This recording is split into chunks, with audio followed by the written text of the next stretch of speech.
pour que vous... Dominique, est-ce que tu veux bien te présenter?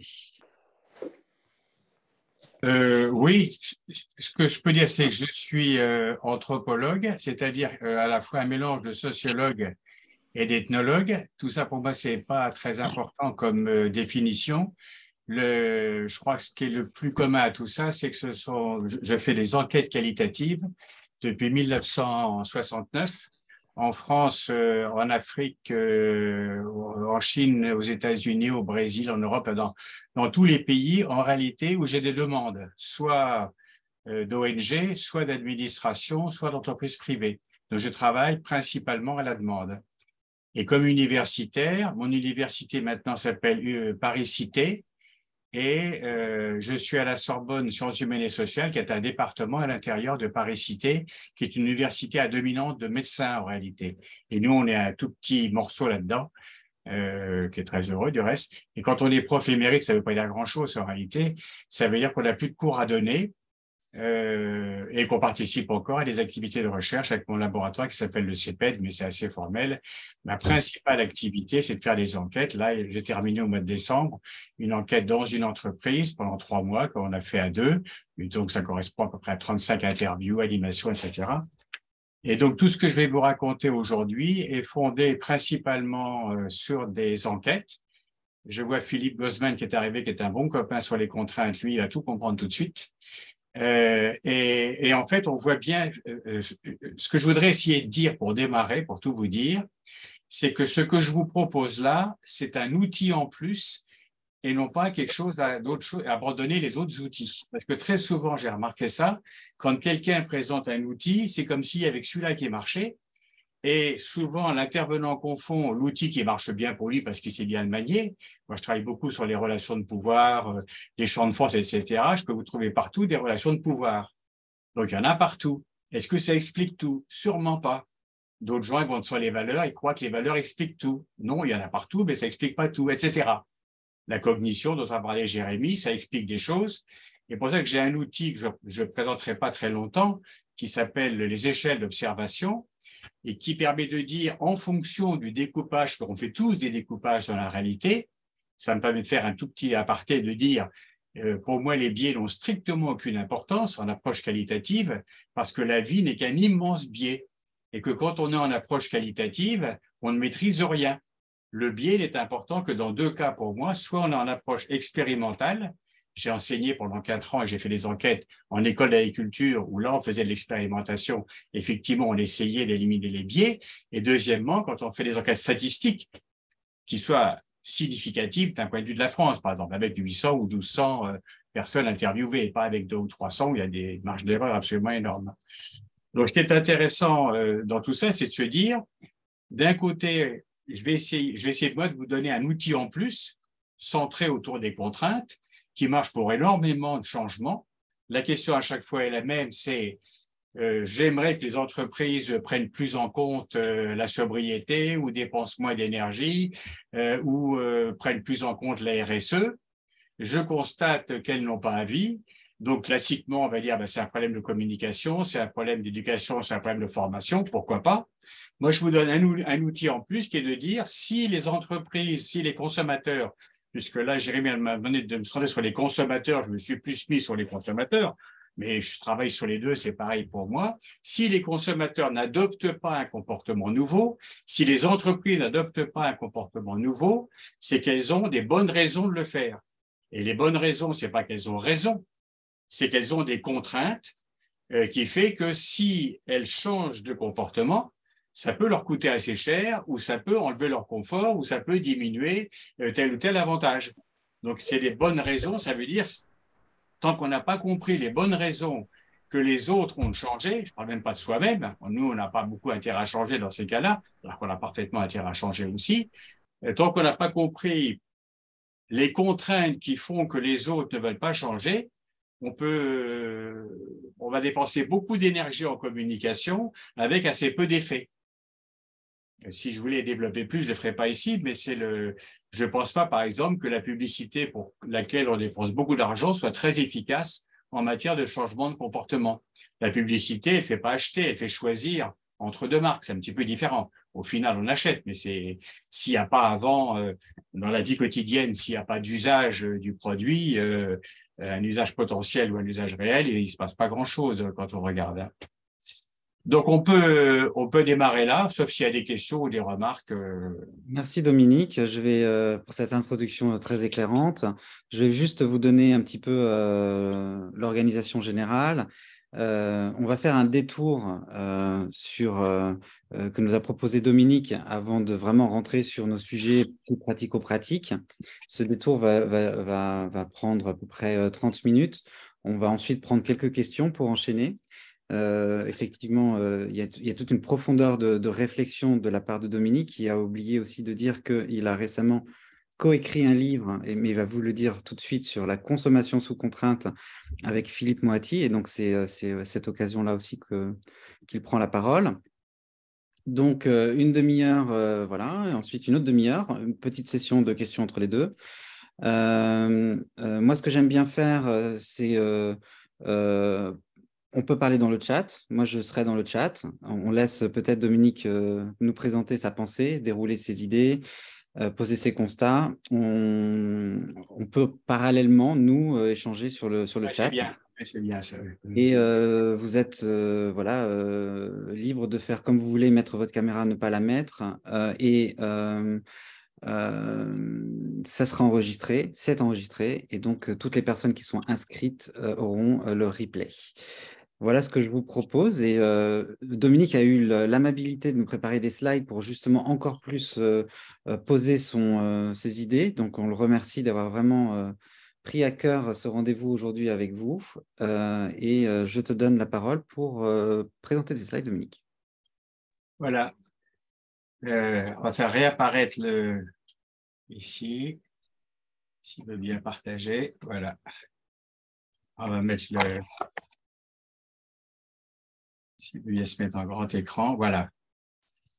Alors ça, c'est l'exercice nouveau aujourd'hui. Il faut parler sans savoir devant qui on est. Heureusement, il y a une petite colonne à droite minimum. Dans ce premier slide, j'annonce le titre « La sobriété sous contrainte », qui s'appuie aussi sur un livre que vient de sortir à une dizaine de personnes sur la consommation sous contrainte, pour montrer comment les changements de comportement pendant le Covid, pour se poser la question de savoir si les changements de comportement qu'on a vus pendant le Covid-19 allaient perdurer ou non. Et on constate tous que dès qu'il n'y a plus de contraintes, la plupart des comportements ne perdurent pas. Donc, c'est un point important, c'est de montrer l'importance de la contrainte. Et en bas, la photo de gauche que j'ai mise, c'est mon dernier voyage en Chine, parce que j'y ai pas été depuis 3 ans. Et c'est juste pour rappeler que la base de ce que je fais est fondée sur des enquêtes. Ici, c'est le résumé de ce que je voudrais vous dire. Et en gros, la ligne directrice est la suivante. Quelque part, la grande révolution pour moi, et je m'appuie sur un auteur américain qui s'appelle Pomerantz, c'est l'arrivée de l'usage du charbon, parce que le charbon est là depuis tout le temps, c'est l'arrivée de l'usage du charbon en Angleterre à partir de 1750, qui n'est pas une date, mais une période, bien sûr. Et ce qui veut dire qu'avant 1750, toutes les sociétés utilisaient des bioénergies, et donc, quelque part, du point de vue au moins énergétique, toutes les sociétés étaient sobres, mais en même temps, toutes les sociétés avaient de la consommation. Et évidemment, la consommation variait suivant les classes sociales.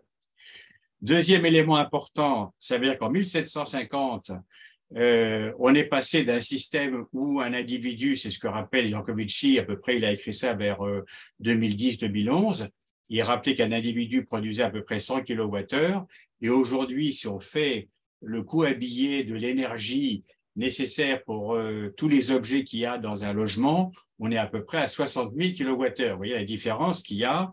Qu'est-ce qui s'est passé entre 1750, en gros, hein, et aujourd'hui, en 250 ans. Et à partir de 2000, on a un nouveau changement qui est lié à la montée de la classe moyenne mondiale dans les BRICS, et principalement les BRICS, donc c'est Brésil, Russie, Inde et Chine, c'était le mot qu'on avait utilisé entre 2000 et 2004, et on voyait tous les cours des matières premières qui augmentaient, et cette classe moyenne est surtout développée aujourd'hui en Inde, en Chine, en Indonésie, souvent on l'oublie, mais c'est très important, je crois que c'est pas loin de 200 millions de personnes, et puis bien sûr la Corée du Sud, Taïwan et Singapour. J'ai fait du vrai des enquêtes à Singapour, j'en ai fait à Taïwan, j'ai fait des visites en Corée du Sud, j'en ai fait énormément aussi en Chine. Et le point important, c'est que cette classe moyenne mondiale n'est pas l'explication de l'ensemble de la transformation de la consommation, mais elle est l'analyseur de cette transformation de la consommation et elle participe aujourd'hui à la production de CO2. C'est ça le point intéressant. Le deuxième élément, c'est de dire que le problème qu'on a aujourd'hui avec la sobriété, c'est que quelque part, au lieu de simplifier la vie, comme la plupart des innovations l'ont fait depuis 1750, même si tout le monde ne gagnait pas à cette simplification, au sens que, par exemple, il y avait des gens qui travaillaient dans les mines, il y avait des paysans qui étaient largement exploités, donc il y a toute une partie de la population qui ne bénéficiait pas forcément de ces innovations, au moins directement, mais en gros, les innovations concouraient à la simplification de la vie. Avec l'arrivée de la sobriété, qui peut s'appliquer à la sobriété de la consommation. Sobriété veut dire consommer moins, hein.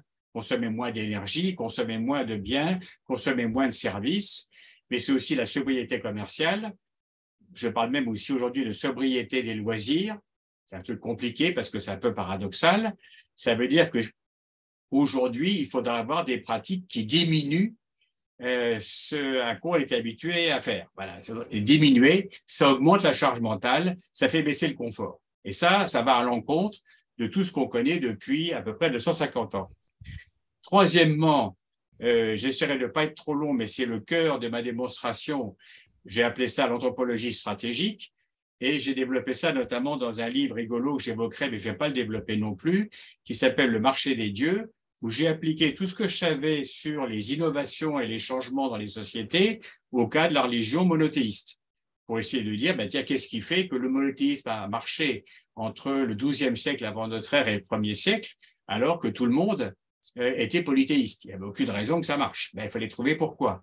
Et deuxièmement, qu'est-ce qui fait que le christianisme a gagné face au judaïsme, alors que pareil, il n'y a aucune raison que ça marche non plus. Donc j'ai essayé d'expliquer ça, et j'ai appelé ça l'anthropologie stratégique, dont le principe général est de dire l'anthropologie cherche les structures, les permanences, au-delà de la diversité des formes, et les stratégies regardent ce qui émerge. Donc il y a un jeu permanent d'observation des structures et de ce qui change. Mais on ne peut pas observer les deux en même temps. Et enfin, quatrièmement, c'est le point assez important, je trouve, pour réfléchir. Là encore, ce que je vous dis, moi, je ne suis pas un expert de quoi que ce soit, je suis un vrai généraliste. Ce que j'essaie de dire, c'est qu'il n'y a pas de société sans contrainte. Pourquoi je dis ça? Parce que pour beaucoup de gens, implicitement, c'est pas aussi clair que ça, pour beaucoup de gens, et Philippe Guzman qui est là, souvent l'observe, les contraintes, c'est un peu vu comme quelque chose de négatif. Or, pour moi, une contrainte n'est ni négative ni positif, c'est dans la société. Par contre, ce qu'on peut discuter quand même, c'est est-ce que la contrainte est légitime, qui gagne, qui perd, etc. Ça, c'est normal. Mais imaginez une société où il n'y aurait pas de contraintes, alors je ne vois pas ce que c'est comme imaginer des poissons vivant hors de l'eau pour moi. Hein. Chaque société fonctionne avec des contraintes et j'ai bossé quand même sur pas mal de sociétés. Et là, je rappellerai les 6 crises mondiales actuelles qui structurent les changements et les 11 grandes contraintes, c'est une façon de parler, il peut y en avoir 12, il peut y en avoir 5, peu importe, mais qui sont matérielles, sociales et symboliques et qui organisent le comportement des consommateurs. Et au final, ce que j'essaye de dire, là encore, vous en faites ce que vous pouvez surtout. Vous allez sélectionner là-dedans des petites choses qui vous intéressent. C'est pas la peine de tout prendre. L'important pour moi, c'est d'observer la vie quotidienne, ou en entreprise ou dans la vie quotidienne, dans la distribution, dans la logistique. On voit bien qu'aujourd'hui, la logistique, qui était quelque chose dont on ne s'occupait pas trop avant 2020, est devenue centrale aujourd'hui. Si on ne s'occupe pas de logistique aujourd'hui, si on ne regarde pas même l'histoire de la logistique de la grande distribution, on ne comprend pas grand-chose à l'évolution de la consommation aujourd'hui. Pour moi, un des grands lieux d'innovation, ce n'est pas uniquement dans l'industrie et les nouvelles technologies, c'est dans la distribution. Les hubs notamment, et surtout avant, le container. Ça, c'est des innovations absolument incroyables qui ont fait énormément baisser les coûts de la distribution. Deuxièmement, ça c'est moins rigolo, je trouve, c'est qu'il faut observer à la fois quelles sont les forces qui vont nous pousser à être plus sobres, mais surtout aussi observer les forces qui continuent à consommer. Je vous montrerai juste un petit article, je ne sais pas si on aura le temps, mais peu importe, qui se passe à Laredo, c'est tiré du New York Times, où on voit qu'ils sont en train de programmer des énormes surfaces de hangars logistiques parce qu'ils sont en train de transformer toute la circulation des biens verts entre le Mexique et les États-Unis. Et on ne voit pas du tout de diminution de la consommation. Il n'y a pas un gramme de sobriété là-dedans. Donc, ce qu'il faut comprendre aujourd'hui, c'est que il faut essayer de comprendre qu'est-ce qui fait que les gens ont intérêt ou pas à être plus sobres. Ça, c'est leur contrainte. Deuxièmement, il faut comprendre que tant qu'on est au niveau du consommateur, c'est probablement pas là qu'il y a la principale source de CO2, et c'est quand même là qu'on peut agir aussi. Il ne faut pas se décourager, il faut continuer à agir là. Troisièmement, c'est probablement du côté des entreprises de la distribution et de la mobilité qu'il y a plus à faire. Mais les entreprises ne vont pas changer facilement parce qu'elles vont perdre de l'argent ou perdre des marchés et on n'accepte pas ça facilement. Et enfin, le dernier point que je mets ici en conclusion, c'est de dire il faut continuer à être éveillé. Moi, je le fais très simplement. Évidemment, j'écoute la télévision, mais je suis abonné à 3-4 journaux. Je regarde notamment le New York Times, que je trouve assez bien fait là-dessus, pour essayer de voir dans la géopolitique à quel endroit il va y avoir ou un signe noir qui émerge ou un événement qui, quelque part, va influencer et changer le système d'action dans lequel on est. Donc, voilà le résumé de ce que je voudrais vous dire, ce qui me permettra d'aller plus vite, parce que vous voyez, il est déjà 6h25. Là, j'ai mis cet extrait, vous l'aurez après, donc ce n'est pas la peine de le lire maintenant. C'est un extrait du Crédoc qui vient de sortir, qui a dû être fini fin 2022, publié en 2023, peu importe, et qui insiste sur le fait que la sobriété est surtout sous contrainte et pour elle, donc, difficilement pérenne. Et c'est vrai que s'il n'y a pas de contrainte, certains comportements ne seront pas pérennes. Et elle montre aussi, cette enquête, que suivant qu'on appartient, et ça, nous, on l'avait observé en 2008 avec mon équipe, au moment de la crise monétaire de 2008, si on appartient aux 50% des Français aux revenus les plus bas, on a un mal fou à rentrer dans la consommation. Et si on est dans les 50% des revenus plus élevés, on est déjà dans la consommation et on est prêt éventuellement à la baisser. Donc, on voit bien déjà avec cette grande approche macro, qui n'est pas la mienne, mais à qui je fais confiance, évidemment, qu'en fonction de la position qu'on occupe dans les revenus, dans l'échelle des revenus en France, eh bien, on aura intérêt ou pas à la sobriété. Pour faire vite, il faut rappeler que les pauvres sont sobres parce qu'ils n'ont pas de revenus. C'est important à rappeler quand même comme évidence. Donc, tout ce qu'on va dire sur la sobriété s'applique peut-être plus à la classe moyenne supérieure. Je mets de côté les ultra-riches, les 1%, parce que je ne sais pas très bien comment on les coince, pour tout vous dire. Parce qu'à chaque fois qu'on essaye de coincer à travers la fiscalité, notamment les ultra-riches, ils arrivent à partir ou à optimiser leur fiscalité. Donc là, j'ai aucune idée là-dessus, mais j'en fais pas une réserve merveilleuse comme le fait l'ultra-gauche, sur quoi je crois qu'à moitié, c'est vrai. Donc, l'idée ici, c'est comment l'anthropologie stratégique nous aide à mieux comprendre les contraintes qui font obstacle au passage vers la sobriété. Je pose 4 questions. D'où vient la consommation moderne? Pourquoi il faut être plus sobre? Quelles sont les contraintes? Et en quoi l'anthropologie stratégique peut nous aider comme un outil en plus? Donc là, c'est assez intéressant.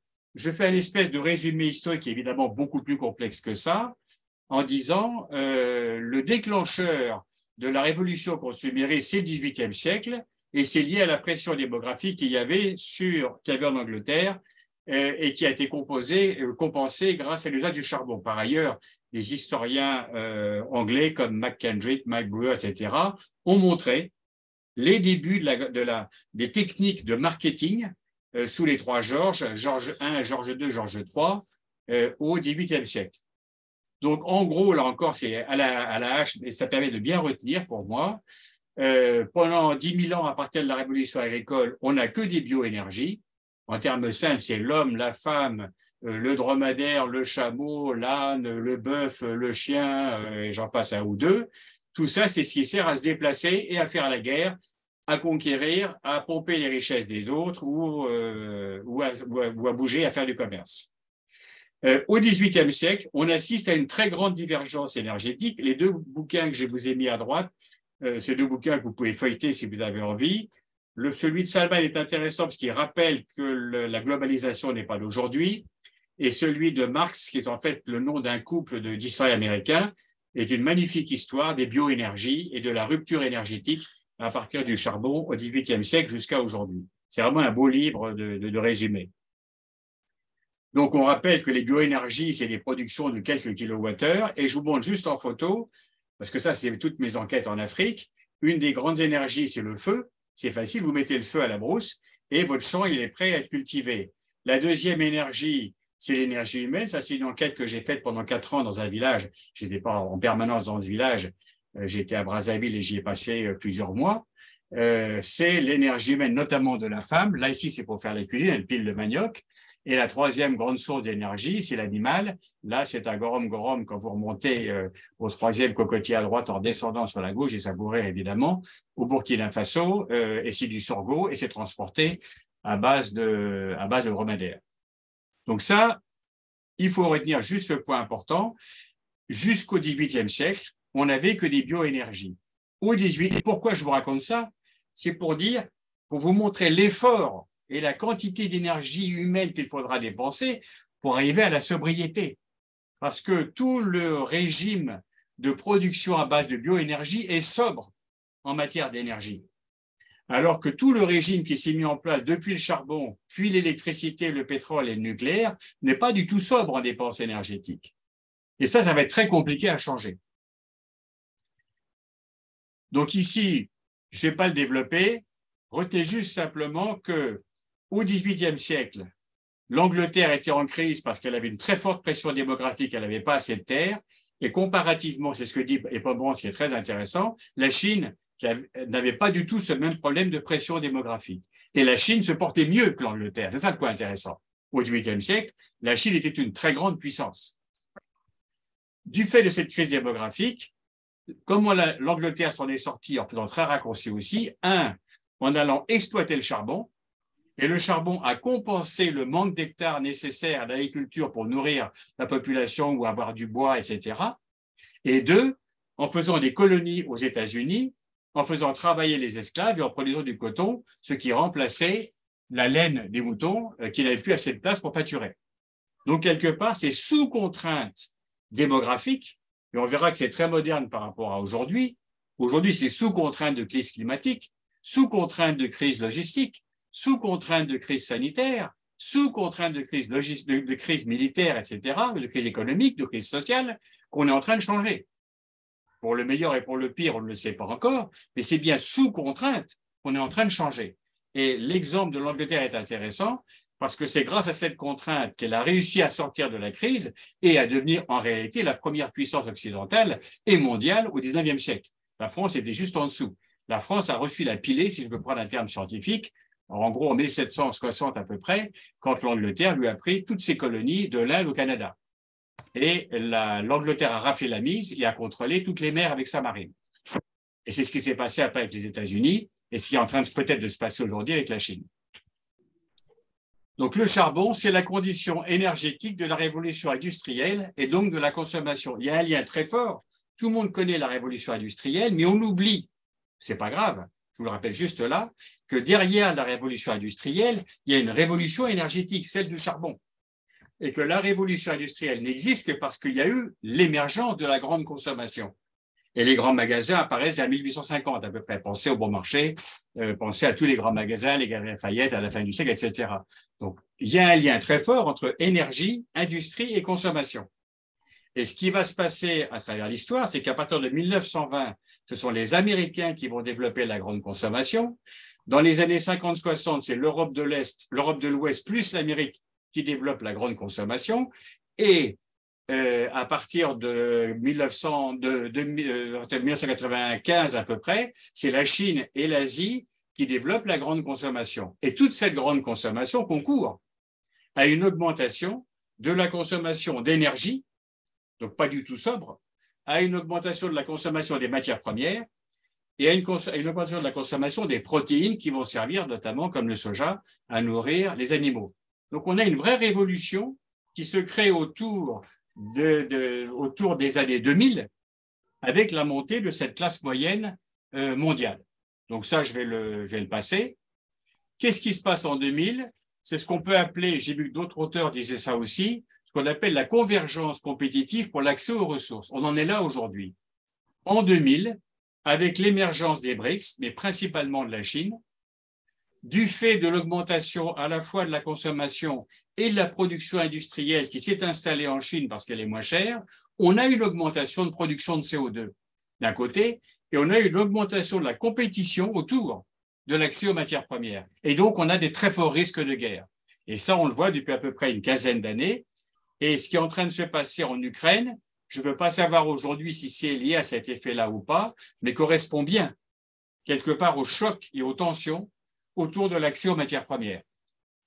Ici, je vous rappelle juste un schéma qui date de 2009 et que je trouve très intéressant, où on voit la progression, vous voyez à droite en orange, on voit la progression de la classe moyenne asiatique et ce qui est en train de se développer aujourd'hui. Ça veut dire aussi pour nous que tous les efforts qu'on va faire pour aller vers plus de sobriété, quelque part, vont être peu de choses par rapport au développement de cette classe moyenne qui est en train de rentrer dans la grande consommation comme nous, notamment ma génération. On est rentré dedans dans les années 60 au moment des 30 Glorieuses. C'est à peu près le même phénomène. En 97, je commençais mes enquêtes en Chine et j'étais frappé de la ressemblance avec les années 50-60 en France. C'était vraiment très similaire. Et vous regardez le schéma de droite, vous voyez que la production de CO2 augmente du côté des BRICS, on va dire, et descend du côté des nations qu'on appelait autrefois industrielles. Donc là, on a un phénomène compliqué de gestion de la sobriété parce qu'on ne la maîtrise pas uniquement nous. Le deuxième point intéressant, c'est cette idée que les objectifs des innovations techniques ou organisationnelles depuis 1750, ça existait aussi avant, hein, je veux dire, mais c'est frappant, je me suis limité à ça, et qui est fait pour simplifier la vie.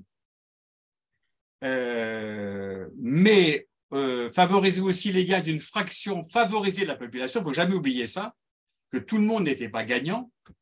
Et enfin, il faut se demander à chaque fois qui va gagner ou qui va perdre, et donc qui a intérêt à la sobriété ou qui est menacé par la sobriété. Vous voyez, les questions que je pose, c'est vraiment des questions de compréhension et non pas de jugement et non pas de morale ou non pas d'objectif.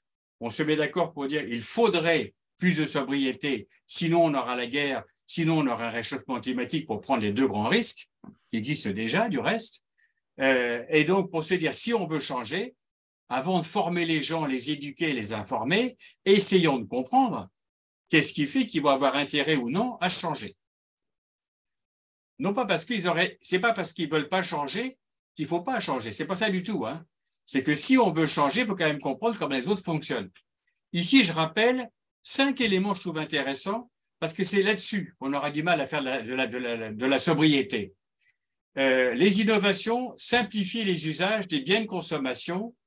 Deuxièmement, on augmentait le confort domestique et on dépensait moins d'énergie humaine grâce à l'électricité, grâce à l'eau chaude, grâce aux cuisinières, etc. Tout ça, c'est le 19e siècle qui l'a fait et c'est le 20e siècle qui l'a mis en place. Troisièmement, on augmentait la quantité de biens consommés et donc la plupart des populations avaient enfin accès à tous ces biens de consommation.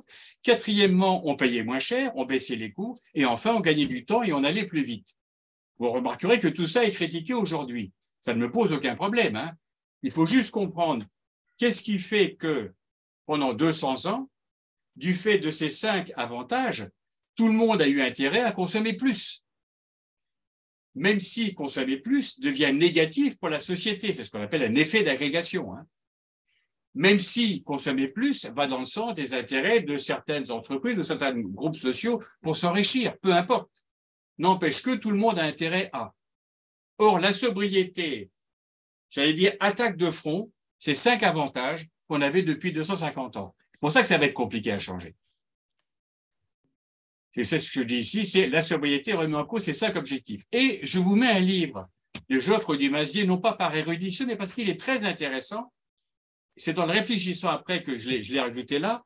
Il a fait un livre qui s'appelle « Vers une civilisation des loisirs ». Et quand vous lisez son livre, en fait, c'est le début de l'histoire de la consommation.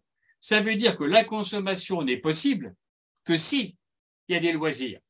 Tout à l'heure, j'ai écouté une émission sur Malraux, un reportage sur Arte, et Malraux disait « il faut des loisirs, mais des loisirs studieux, et pas des loisirs idiots ». Il disait pas ça comme ça, mais ça revenait à ça. Et ce qu'il faut se rappeler, c'est que Thorstein Veblen, que je cite ici, dans la théorie de la classe de loisirs, qui est un peu le livre en économie et en sociologie qui raconte les débuts de la consommation à la fin du XIXe siècle aux États-Unis, la classe qui ne travaillait pas, c'était la classe bourgeoise. Et c'était même le signe de distinction. Ça a disparu au milieu du XXe siècle, mais quelque part, il faut se demander aujourd'hui, et ma question évidemment peut paraître choquante, c'est est-ce qu'il ne faut pas avoir moins de loisirs, c'est-à-dire moins de temps de consommation? Je n'ai pas ma réponse à ça. Je l'ai quand même gardé en me disant que c'était un peu choquant comme question, peut-être pas pour tout le monde en tout cas. Ça pose la question de la retraite, hein. C'est pareil qui est derrière. Est-ce qu'il faut vraiment avoir plus de loisirs? Et je ne parle pas de la question, évidemment, de la pénibilité physique. Évidemment, il faut en tenir compte. Moi, j'ai un copain qui est déménageur. À 55 ans, il était fini. Il a pris sa retraite à 60 ans et c'est normal. Un déménageur, il bosse vraiment énormément. D'autres métiers, on peut durer beaucoup, beaucoup plus longtemps. Donc là, vous voyez ça, la sobriété réinterroge, la sobriété énergétique, la sobriété de la consommation, la sobriété commerciale, c'est-à-dire est-ce qu'il faut augmenter encore les malls et les grands centres de distribution, et la sobriété des loisirs, ce qui est un peu inattendu pour moi. C'est moi qui le réinterroge, hein. Mais je vous la livre quand même comme une réflexion. Et je pense que quand on pose une question comme celle-là, souvent elle est choquante, mais elle fait réfléchir. Et peut-être qu'on trouvera une autre idée plus intéressante que celle-là. La sobriété, finalement, c'est une nouvelle contrainte qui pèse sur le consommateur, et notamment sur les consommateurs qui sont avec des revenus plus bas, parce qu'ils estiment que déjà, eux, ils sont sobres, et ça va donc peser sur la classe moyenne supérieure. Cela veut dire qu'aujourd'hui, les processus d'innovation vont être encore plus complexes, puisqu'ils vont à l'encontre du confort lié à la modernisation et qu'ils augmentent la complexité de la vie quotidienne. Ils augmentent la charge mentale. Alors que les innovations d'avant baissaient plutôt la charge mentale. Vous voyez l'espèce de choc auquel on est soumis aujourd'hui, qui est que la sobriété, quelque part, va nous coûter un peu plus cher, au moins dans la période de transition, augmente notre charge mentale, fait baisser notre confort. Ça ne va pas de soi, hein. Si on dit, on informe les gens de l'intérêt général de la sobriété, ce qui est facile à faire, ce que j'essaie de faire là aussi, notamment à travers les guerres et le réchauffement climatique, ça crée des tensions. Je vois qu'aux États-Unis, le Parti républicain est en train de remettre en cause toutes ces informations sur le réchauffement climatique. Il attaque assez ferme là-dessus. Donc, ça ne va pas de soi. Ici, ça sera la fin de nos 30 minutes. Ce que j'essaie de dire là, c'est que ce que j'ai appelé l'anthropologie stratégique, on pourrait l'appeler comme on veut par ailleurs, je suis un disciple de Guillaume d'Occam, qui était un nominaliste du XIVe siècle, donc ne vous inquiétez pas là-dessus. L'anthropologie stratégique, c'est ce que je fais en me centrant dans les enquêtes sur les pratiques, les contraintes et les effets de situation. Je ne travaille pas sur les grandes, je les utilise, hein, mais je ne travaille pas sur les grandes analyses statistiques. Ça, c'est le radar. Aujourd'hui, on a une énorme information statistique sur le télétravail, la consommation, l'énergie, on a tout ce qu'il nous faut. Ce qui nous manque énormément, c'est des enquêtes qualitatives d'organisation, soit au niveau du ménage, soit au niveau des entreprises, soit des systèmes d'action entre la production, la distribution, la consommation et le recyclage, ça nous manque. Et on ne sait pas comment ça fonctionne. C'est une vraie boîte noire aujourd'hui. Et moi, mon boulot, c'est de travailler là-dedans pour dire, si ça ne marche pas, ouvrez la boîte noire, pas tout le temps, hein, mais demandez à un anthropologue ou à n'importe qui. Hein. Là, je suis anthropologue, je parle de moi, mais il y a tout à fait d'autres gens capables de faire des enquêtes qualitatives.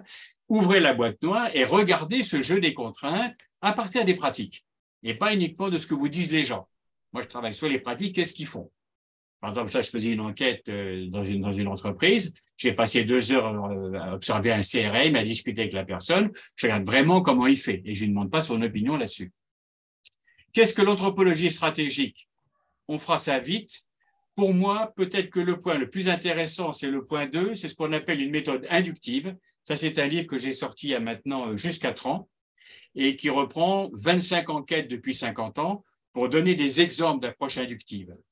Et l'approche inductive est absolument à l'opposé, ce qui ne veut pas dire qu'elle est moins bien ou mieux. L'approche inductive, oui. Quelqu'un veut parler? Ou j'entends les voix, bon, c'est peut-être des interférences. L'approche inductive veut dire que par rapport aux approches qu'on appelle hypothético-déductives, notamment en sciences expérimentales ou quand on fait des statistiques, ce que je fais aussi, hein, par ailleurs, ce n'est pas la même chose, c'est qu'on ne sait pas où on va, on ne sait pas où on est, Et petit à petit, et c'est le cas aujourd'hui, par rapport au futur, ce que j'appelle le futur comme un monde exotique, un monde inconnu, on essaye d'explorer le futur avec des outils. Là, il y a l'échelle d'observation, il y a l'approche système, les itinéraires. Tout ça, vous l'aurez dans le PowerPoint. Je ne vais pas le développer ici. Et c'est cette idée qu'on part sans hypothèse, sans état de l'art, sans savoir où on est pour pouvoir explorer ce qui est en train d'émerger. Et tout, à chaque fois, c'est pas compliqué. À chaque fois que je discute avec un client ou des gens qui me demandent d'intervenir et qui me disent, voilà comment on se pose le problème, je suis sûr qu'on n'aura jamais de solution. Parce que ça fait 10 ans qu'ils posent le problème comme ça et qu'ils ne trouvent pas de solution. Donc, il faut le poser autrement. Et tout ce que je propose, moi, c'est d'ajouter un outil pour poser autrement les problèmes. Ici, en termes de méthode, ce que je veux dire, c'est qu'on ne peut pas en même temps analyser ce qui est en train de changer et ce qui est stable. C'est un principe de méthode. Ce n'est pas très important peut-être pour vous, mais c'est très intéressant en termes de méthode. Or, très souvent, les batailles idéologiques entre écoles, notamment à l'université, certains se sentent sur le stable et disent tout ce que vous racontez est faux, ou d'autres sont uniquement sur le changement et disent que tout... Bon, non, c'est pas ça. En réalité, on ne peut pas tout observer en même temps. On est obligé de découper dans la réalité et on amène un angle d'observation. Moi, j'ai deux méthodes, j'en ai quatre et j'en ai deux intéressantes. La première, c'est celle-là, celle des échelles. Ce que je trouve intéressant dans les échelles, c'est que, vous voyez à gauche, il y a marqué « l'individu apparaît ou disparaît en fonction des échelles ». Très souvent, on croit que l'individu est central. Sincèrement, quand vous travaillez sur la géopolitique ou de la macro-sociologie, l'individu, c'est un petit point. Je ne dis pas que pour un sujet individuel, que ce soit vous ou moi, on n'est pas important pour nous, mais dans le jeu du monde, quelque part, on n'est pas grand-chose. Ça, c'est le premier point. Et le deuxième point, je ne vais pas le développer là, ça c'est la base de mes approches personnelles, je suis le seul à le dire, donc ce n'est pas très important pour le moment, c'est que je montre, en fonction de l'échelle où on est, que le système de causalité change. Vous voyez, par exemple, quand on est en macro-sociologie, en statistique, par exemple, l'outil principal, c'est la corrélation statistique, qui est l'indicateur d'une causalité. On me dit à chaque fois, oui, mais corrélation n'est pas causalité. Oui, mais il n'y a pas de causalité sans corrélation. Rappelez-vous ça quand même. Donc, une causalité, c'est une forte corrélation. Et puis, quand on est en neurobiologie, là aussi, on est avec des corrélations. Alors que quand on est sur des jeux d'acteurs, c'est l'effet de situation qui est central. Après ça, l'itinéraire, c'est une façon d'analyser, ça c'est très intéressant. Je vais vous montrer un schéma après qui est assez connu sur ce qu'on appelle l'analyse du cycle de vie. Ça, c'est appliqué par l'ADEME. Moi, je l'applique comme sociologue des organisations depuis 50 ans et je vois qu'aujourd'hui, on l'utilise tout à fait dans plein de domaines. C'était ce qu'on appelait autrefois des filières aussi en économie. Tout ça, c'est pareil, hein. On emploie des nouveaux mots, mais en réalité, derrière tous ces mots, qu'est-ce qu'on observe? On observe des itinéraires, c'est-à-dire des processus de décision, des jeux d'acteurs qui suivent tout un parcours. C'est un parcours qu'on va suivre. Enfin, ça, je ne vais pas le développer, c'est pour montrer la rigueur du qualitatif. Et je m'arrête là, puisqu'on est exactement à 30 minutes. Avant de démarrer sur il n'y a pas de société sans contrainte. Bravo, c'est vrai que cette déviation nous permet de prendre conscience effectivement de toutes de tout ce qui s'est passé dans la société. Et c'est vrai qu'on a vraiment l'impression d'un train lancé à toute allure dans lequel on est déjà, en fait. Une bonne image, oui, tout à fait. Et moi, j'ai été assez sensible à la notion, effectivement, que l'innovation, jusqu'à présent, elle vise à rendre accessible, rendre simple, rendre fluide, rendre pas cher, et que là, on nous demande de changer de paradigme. Oui, exactement. Donc, à la fois, on est dans un train, à la fois, il faut freiner le train, il faut changer de direction. Il y a des contraintes et ces contraintes font peur. Quand même, on dit des choses qui sont très, très lourdes, hein. On dit la guerre, on dit... Enfin, tu n'as pas dit la famine, mais dans certains cas, c'est la famine. Si, je le dis ailleurs, hein. Oui, oui. Donc, il y a quand même des choses qui sont extrêmement alarmantes et qui ne nous mettent pas dans une position spécialement où on peut prendre la mesure des choses avec calme, décision et conviction. On est un peu souvent justement sous cette contrainte, hein, on doit bouger maintenant. Donc, toi, quand tu rencontres des dirigeants et que tu leur fais prendre ce pas de côté, qu'est-ce que Qu'est-ce qui, qu'est-ce qui est le plus susceptible de les faire rentrer en mouvement dans cet effort de sobriété? Quel est le bon conseil à donner? Quel est le... Il n'y a pas de bon conseil. J'ai d'abord, enfin, on peut donner des conseils, mais j'y crois qu'à moitié au conseil, je reconnais volontiers. Premièrement, quand je fais des enquêtes, je fais travailler les gens sur les résultats de l'enquête. Et donc, on va discuter avec les acteurs concernés par le problème pour savoir, est-ce que j'ai bien compris le problème? Parce que chaque acteur a aussi une autre vision. Donc, on va croiser les regards et pour dire à la fin, ben voilà les problèmes qu'il faut résoudre et la feuille de route éventuelle. Mais ça aura été construit, c'est pas moi qui vais dire voilà la feuille de route, parce que ça, j'y crois pas, parce que les gens vont pas l'accepter. Mais ils vont dire, ben voilà les problèmes. Ils vont me dire aussi, ça, on le savait déjà. Alors ça, quand on me dit ça, je sais que c'est qu'on n'est pas d'accord. Ils vont me dire, alors maintenant, c'est quoi les solutions concrètes? Comme si un des acteurs de l'entreprise, quel qu'il soit, avait des solutions concrètes. J'en connais pas. En réalité, comme c'est des jeux d'acteurs, il n'y a jamais de solution concrète. Et j'ajoute qu'on est toujours le concret de l'un et l'abstrait de l'autre. Moi, ce que je vous raconte là, c'est extrêmement concret. C'est mon habitude de travail. C'est très concret. Et j'imagine que pour certains, c'est d'une abstraction énorme. J'ai interviewé un jour un informaticien, c'était dans les années 95, hein, sur le système, ce qu'on appelle l'architecture informatique en 95. J'ai essayé de lui poser des questions pour comprendre ce qu'il me racontait, parce que je ne comprenais rien. Et il m'a dit, mais est-ce que vous moquez de moi? Parce que pour lui, c'était hyper concret. Et moi, c'était d'une abstraction. Dieu à côté, c'était concret, hein, si je peux me permettre une métaphore. C'est incroyable. Donc, ce qui est important, c'est de faire travailler les gens sur la connaissance du système sur lequel ils doivent agir ou dans lequel ils doivent agir, pour leur faire dire ben, qu'est-ce que je comprends des autres acteurs pour en faire des alliés. Si je suis par exemple en R&D, je sais bien que je vais me trouver confronté à la direction à l'usine, par exemple aux usines, et que je vais me trouver confronté au marketing. Et que bien souvent, il y a une tension entre ce que veut le marketing, par exemple, qui est d'avoir des marchés beaucoup plus spécifiques, etc. Et l'usine dit non, parce que moi, je veux des séries longues. Vers ça, s'il y a un conflit classique dans l'entreprise, c'est l'usine qui essaie d'avoir les séries les plus longues possibles, on change le moins possible les moules, on change le moins possible le réglage des machines, on change le moins possible l'imprimerie, etc. Si on travaille dans le papier, moi j'étais 30 ans éditeur, des problèmes que je connais un peu, etc. Et de l'autre côté, le marketing qui veut des machins tout petits, des cibles, etc. Il y a une tension. Comment on gère ça? Donc, Donc ça demande de négocier. un Pardon? de tes points aux dirigeants, c'est de dire que quand il y a un sujet complexe où il y a beaucoup de choses qui sont reliées, il convient d'adopter une stratégie des alliés pour faire les bonnes alliances au-delà des personnes auxquelles on aurait naturellement pensé. En théorie, c'est ce qu'il faudrait faire. Alors après, on se demande pourquoi ils ne le font pas. Il y a des bonnes raisons aussi. Très souvent, j'observe que les entreprises n'ont pas tellement intérêt en fait, à mettre d'accord les gens ensemble, bizarrement. Parce qu'une entreprise, c'est organisé, là on est sur entreprise, hein, c'est organisé ce qu'on appelle en silo. Le silo est un terme négatif. On oublie parce que le silo, c'est une protection en réalité contre le marché, parce que la contrainte principale de l'entreprise, c'est le marché.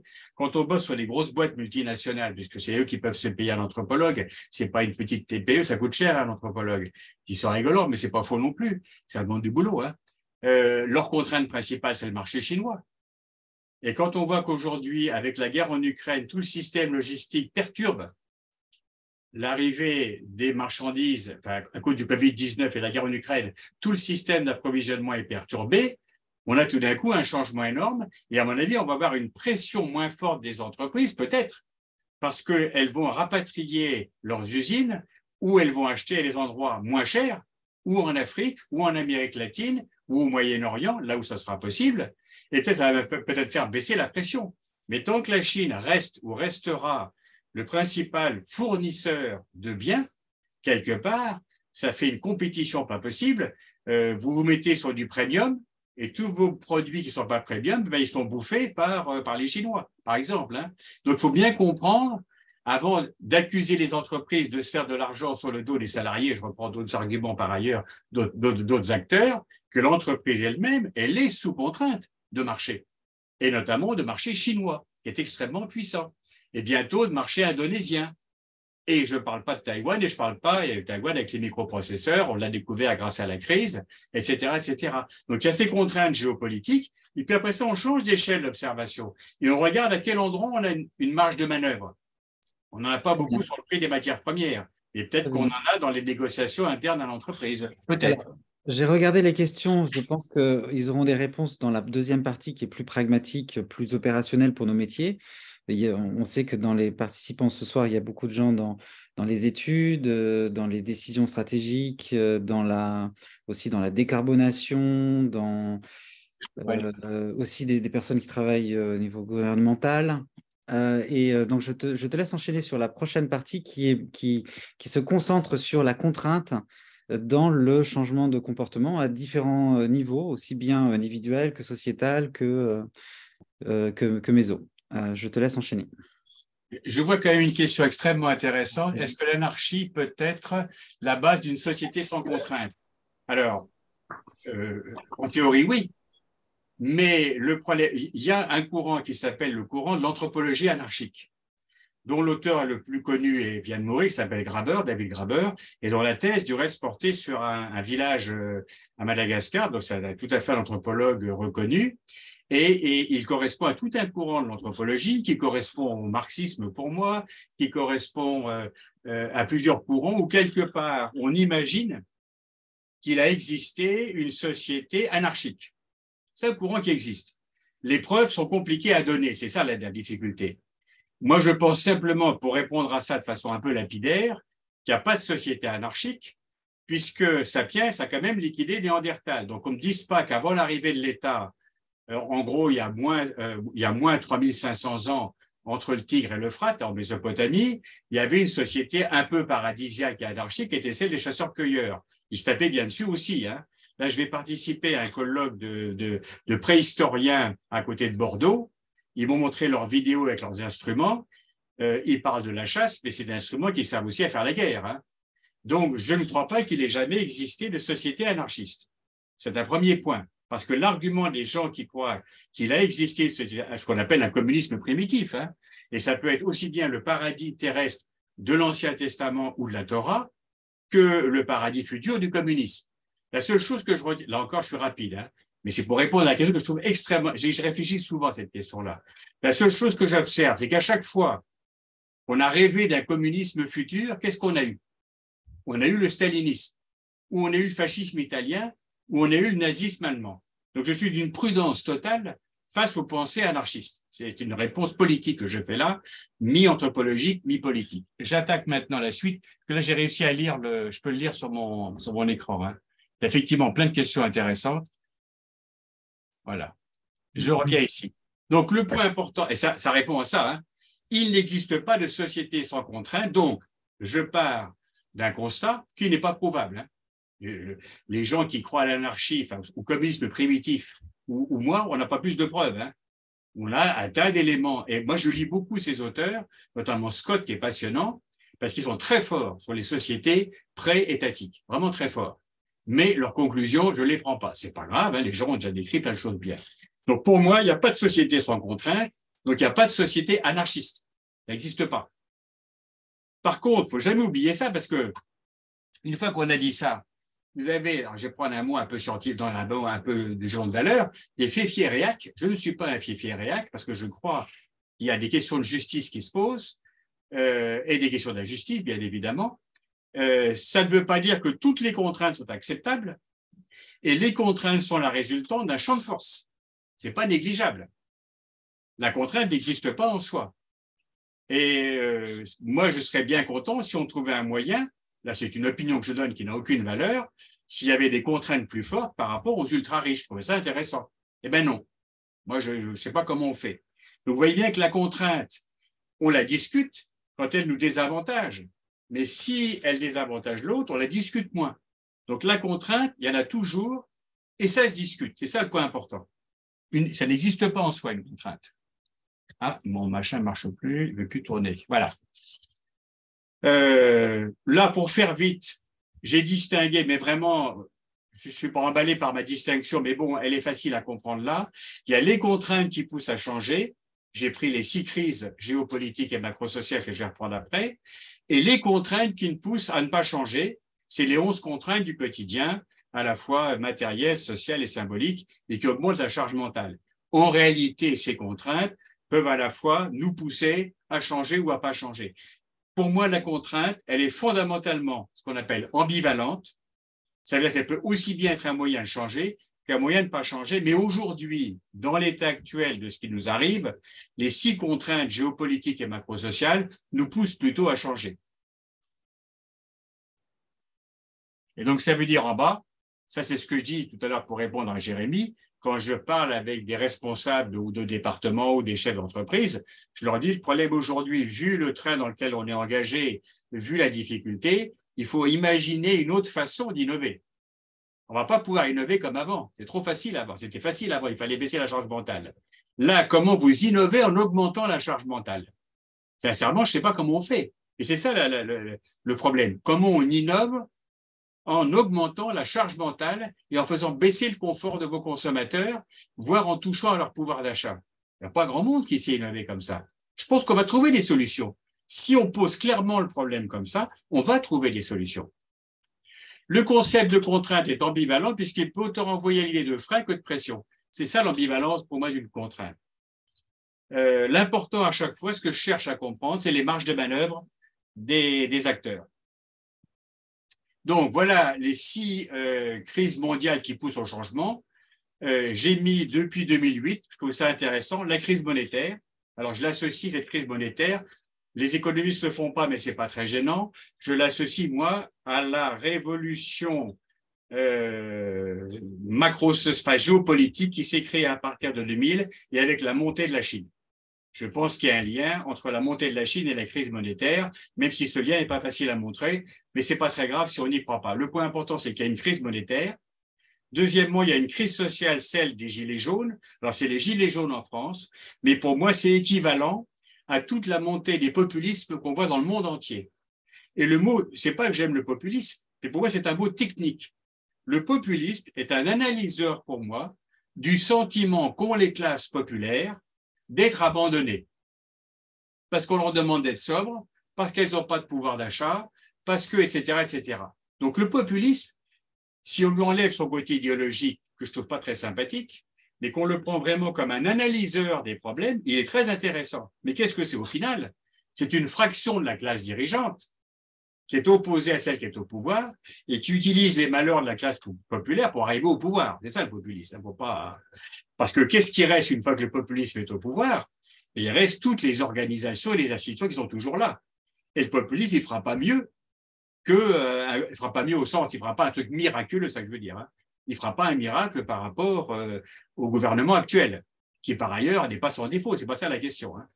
Donc ça, c'est important parce qu'aujourd'hui, on comprend bien, à travers la crise sociale, que ce n'est pas simplement les gilets jaunes, c'est l'ensemble des sociétés qui sont touchées par ça aujourd'hui, dans le monde entier, hein, avec des variations, comme on l'a vu au Brésil. Troisièmement, la crise sanitaire, ça, elle est facile à comprendre, c'est le Covid-19. 2021, la crise logistique, c'est ma préférée, je dis ça en rigolant, mais c'est ma préférée au sens que c'est celle qui a été le moins prise par les économistes, parce dès qu'ils ont vu de l'inflation, ils ont réfléchi en termes monétaires, comme s'il y avait trop de monnaie, pour faire vite. Hein. Et puis en réalité, j'ai écouté une conférence notamment de Jean-Marc Daniel qui discutait entre la théorie d'un tel et d'un tel, alors que visiblement l'inflation en 2021 était liée à la diminution des rotations des porte-containers entre Tianjin en Chine, éventuellement le canal de Suez et le Pirée en Grèce et la Californie de l'autre côté. C'était ça le vrai problème. Et les ports étaient encombrés et les gens qui conduisaient les grues avaient été en confinement. Ceux qui conduisaient les camions étaient aussi en confinement. Donc, on a eu un embouteillage énorme. Comme on a un embouteillage énorme et qu'on a eu un transfert de consommation, des consommations liées à la mobilité vers des consommations liées au logement, on se trouvait dans un effet ciseau, moins de marchandises arrivaient, celles qui devaient arriver, elles n'étaient pas prêtes, donc rareté de la marchandise et augmentation des prix. Et là, alors je ne sais pas aujourd'hui si l'effet logistique a disparu, s'il a été entièrement résorbé, j'en sais rien. Ça, c'est une question que je vous pose à tous. Est-ce qu'aujourd'hui, on peut dire que l'effet logistique a disparu? Est-ce que la diminution de l'effet logistique va entraîner la diminution de l'inflation? C'est intéressant aussi. C'est très concret comme question. Hein. Et enfin, la crise militaire, c'est celle de l'Ukraine, qui a été extrêmement intéressante comme analyseur de tout le système logistique mondial, aussi bien l'approvisionnement en énergie, les coûts liés à cet approvisionnement, que l'approvisionnement en matières premières.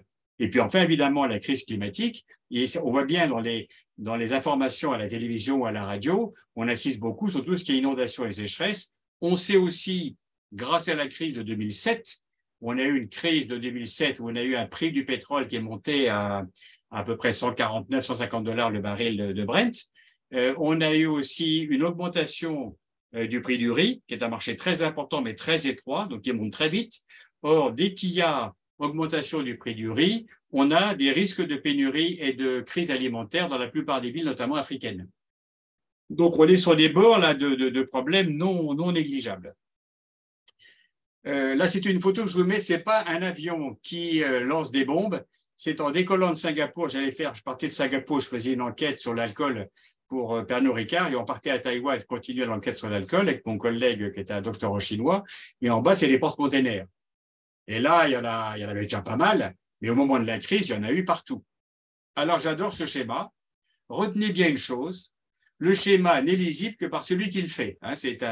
J'ai enseigné 15 ans en école d'agriculture qu'avec des ingénieurs, ils disaient pourtant, mais un bon schéma, c'est bien plus lisible, ou un bon tableau. Ah, je leur dis pour vous sûrement, pour moi non. Donc, ne vous inquiétez pas si vous n'arrivez pas à lire ce schéma, c'est absolument normal. Mais, je ne vais pas le faire en entier, mais vous voyez ici, je cherche l'événement déclencheur de ce qui va transformer l'ensemble du système mondial ou français. L'événement déclencheur ici, c'est la crise du Covid, qui entraîne l'arrêt de la mobilité. C'est la première fois qu'on a, pour un anthropologue, une expérience de laboratoire, toute la mobilité liée aux énergies fossiles a été arrêtée. Qu'est-ce qui se passe quand la mobilité s'arrête pendant quelques mois? Et ça transforme la consommation vers le logement. Donc, quelque part, regardez ce que ça a donné, baisse de 5% de CO2 en 2020. Donc, quel est le point intéressant ici? Ça vous donne l'intensité, je cherche le mot exact, l'intensité de la contrainte qu'il faudrait exercer pour faire baisser de 5% tous les ans, ce qui est souhaité, pour faire baisser de 5% tous les ans l'énergie consommée dans le monde entier. Elle est énorme. Qui est prêt aujourd'hui à accepter ce genre de contrainte? Alors, on me dit, avec plus d'éducation, plus de communication, on pourra arriver à une espèce de contrainte volontaire. Oui, ça sera marginal. Ça sera marginal, à mon avis. Enfin, je peux me tromper. La crise du Covid a accéléré quelque chose de très intéressant, ça c'est pour d'autres choses après, le logement comme un hub domestique. Ça, c'est quelque chose que j'avais montré vers 2017, mais à l'époque, comme tout ce que je fais, je ne sais jamais si c'est vrai ou faux au moment où je le montre. Ce sont des signaux faibles. On ne sait pas s'ils vont se développer. Alors là, la crise du Covid-19 a complètement confirmé que le logement est devenu un hub domestique où on produit, on travaille, on cuisine, on achète, on consomme, on vend. Et ça fait un phénomène formidable de transformation. Je ne sais pas s'il est bien ou mal, mais c'est vraiment un changement absolument énorme. Le transfert de la consommation de tout ce qui était lié à la mobilité, ça veut dire qu'on n'a pas pu aller acheter un certain nombre de choses parce qu'on n'avait pas de mobilité. Transfert vers la consommation du logement a entraîné une crise logistique, j'en ai pas tout à l'heure, qui a entraîné une pénurie de matières premières et d'énergie et de biens, qui a entraîné de l'inflation, qui à son tour a entraîné une crise, qui a entraîné une crise vers peut-être la guerre en Ukraine, peut-être la guerre en Chine et Taïwan, etc. Donc, vous voyez, l'idée ici, c'est que si on continue le cycle, on regarde en bas, on voit qu'après le Covid-19, remontée de 5% de CO2, et qu'avec l'inflation 2022, baisse de 10% en décembre de dépenses énergétiques. Vous voyez bien qu'à chaque fois, ce sont des phénomènes de contrainte très macro qui vont nous amener à changer de comportement.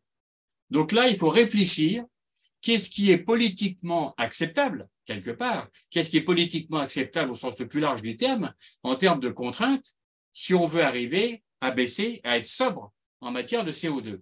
Et retenez à gauche, ça j'adore, c'est le signe noir, c'est un bouquin très connu de Nassim Nicolas Taleb, et si vous ne le connaissez pas, au moins je me sens utile. Quand je dis très connu, c'est pour pour dire qu'il est connu dans les gens spécialisés. Mais c'est quand même vendu à plus de 8 millions d'exemplaires, donc je pense qu'il s'est diffusé quand même assez loin. Le scie noir, en fait, c'est l'histoire de la dinde. Qu'est-ce qu'il veut dire, Philippe, peut-être? C'est l'histoire de la dinde de Russell. Russell, qui est un philosophe de 1930 à peu près, dit une dinde avait été nourrie pendant, mettons, 300 jours, donc elle avait une très belle série statistique qui ferait la joie d'un économiste. Et au bout de 300 jours, elle en conclut, grâce à cette belle série, les hommes sont bons. Sauf que le 301e jour était Thanksgiving, on la sort de sa cage et on lui coupe la tête. C'est une très belle métaphore pour montrer que si on veut comprendre le futur aujourd'hui, il faut changer la façon de le regarder. Il faut le prendre que ce que j'appelle moi comme anthropologue un futur exotique, c'est-à-dire un monde inconnu. Et il faut des nouveaux outils et pas s'appuyer sur des séries. Qu'est-ce que c'est qu'une série face à la dinde de Russell ou au malheureux signe noir? Le signe noir, c'est l'idée que ce n'est pas parce qu'on a vu 9 signes blancs que le 10e sera noir. Donc c'est la discussion des séries. Il ne faut pas abandonner les séries. Il faut faire attention que la série ou les projections vers le futur sont impuissantes aujourd'hui, vu la complexité des chaînes de causalité, que je montre ici dans mon schéma compliqué. Je vais quand même garder celui-là, que ça c'est une démonstration que j'ai faite il y a 1 an pour l'Obsoco, que je l'adore. C'est parce que j'étais vraiment inattendu. Ça, c'est intéressant. C'est les fabricants de cercueils sont confrontés à la pénurie de bois. Une des conséquences de l'arrêt du confinement, ça a été qu'il y a eu un manque de bois. Et là, j'ai une photo que j'avais prise pendant une enquête aux États-Unis, en Arizona, où je ne connaissais pas le système de fabrication des maisons aux États-Unis. Et on comprend mieux maintenant quand on voit à la télé, vous savez, il y a un cyclone qui passe et c'est des allumettes après. Ben, quand vous regardez les maisons, vous comprenez très bien. Tout ça, c'est en bois. Et donc, quelque part, les Américains, quand il y a eu la reprise économique, ont acheté du bois. Les Chinois faisaient pareil. Et nous, on s'est retrouvés sans bois. Et donc, c'est les commerçants c'est les fabricants de cercueils qui se sont trouvés avec une pénurie de bois.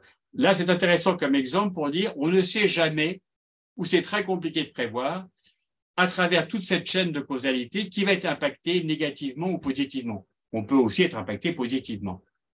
Donc, pendant l'arrêt de la mobilité, la production de CO2 a baissé de 5%. Là, j'adore ce schéma, je l'ai trouvé récemment.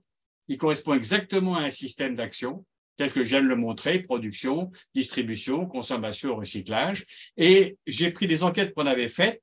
Par exemple, on a travaillé sur la viande, c'était pour l'ADEME, une comparaison entre la France et puis le Brésil.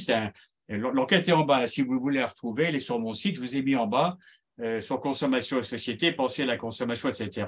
On a rédigé l'enquête et on a regardé à quel endroit on produit du CO2. Mais c'est clair que pour la viande, c'est surtout au moment de la production de viande que l'on produit le plus de CO2, quand les vaches pâturent ou quand on les nourrit avec du soja.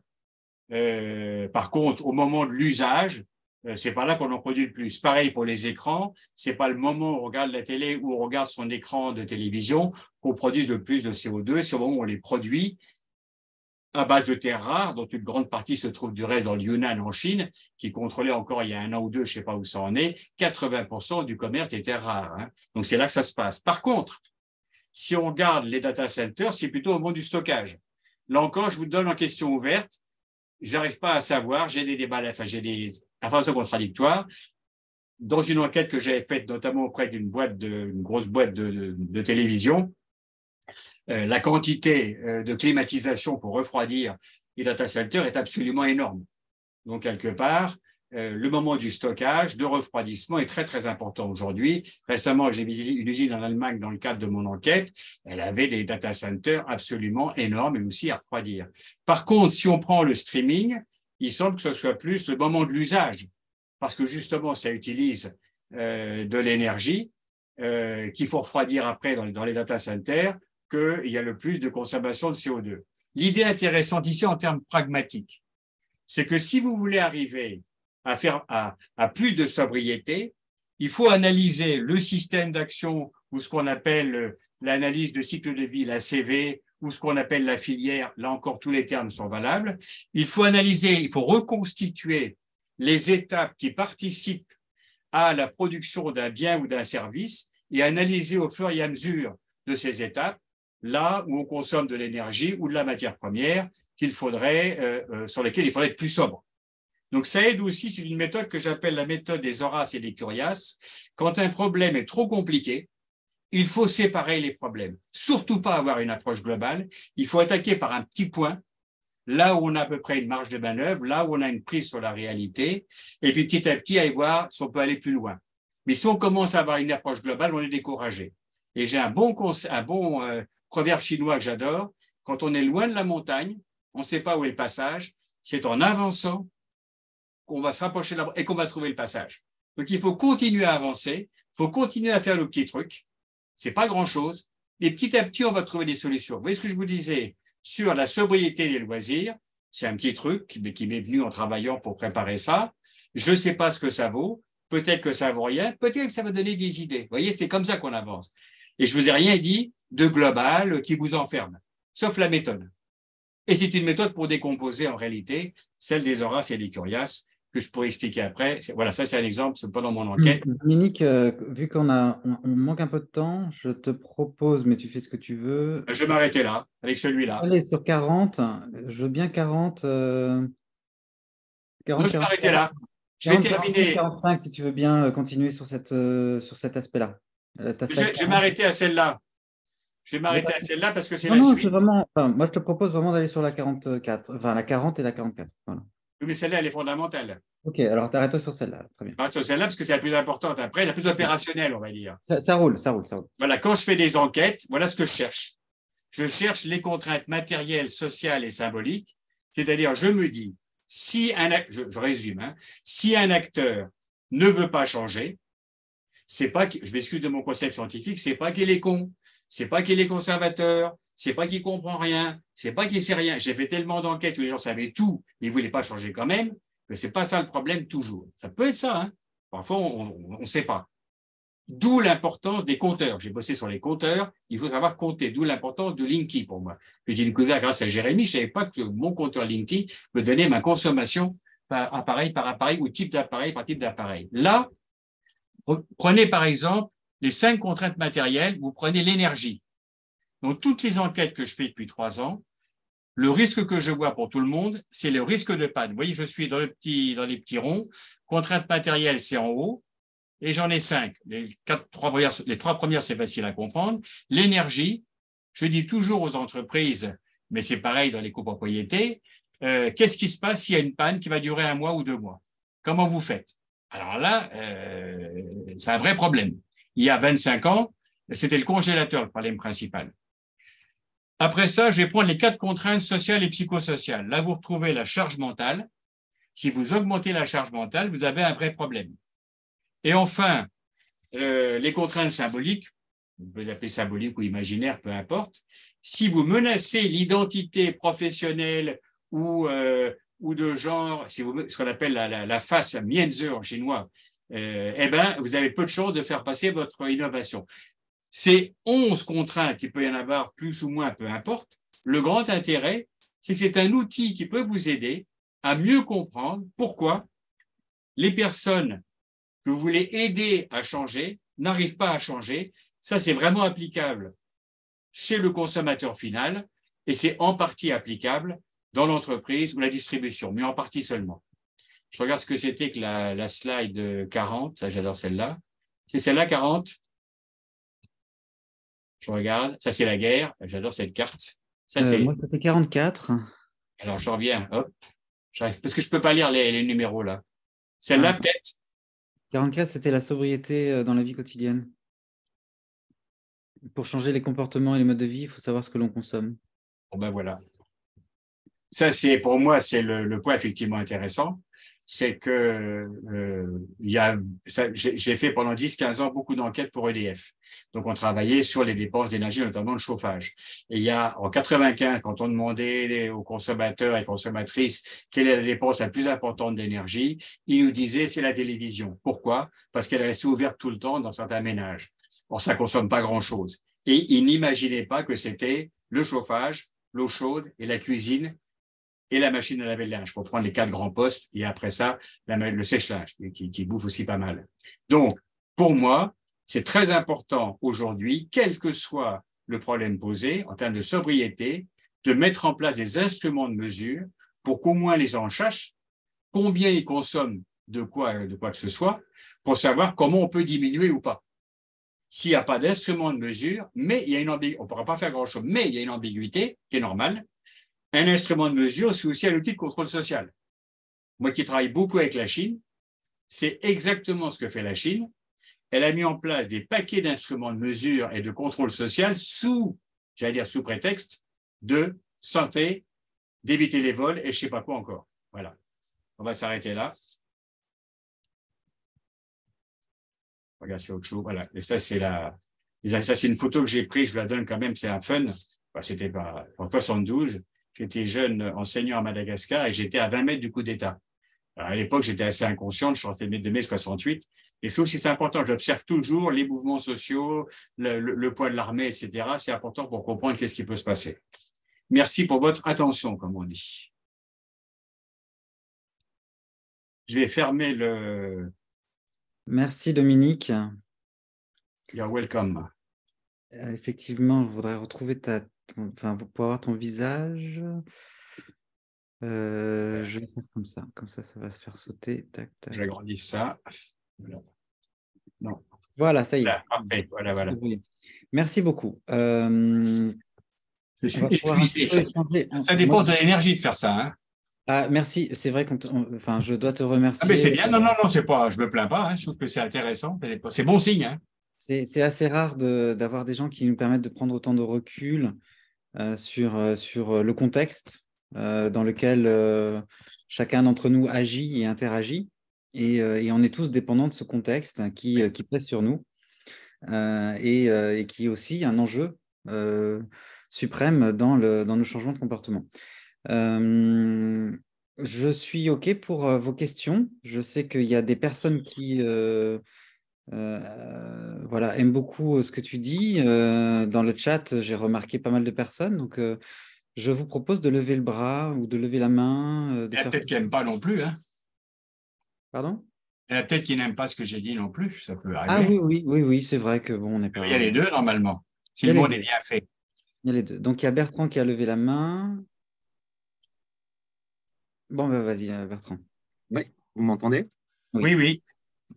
Vous avez fait une remarque, en fait, vers le début, sur le fait que, finalement, une contrainte très forte était les revenus et que, effectivement, les pauvres étaient vraiment sobres et qu'il y avait un problème à partir de la classe moyenne et classe supérieure, donc les plus riches.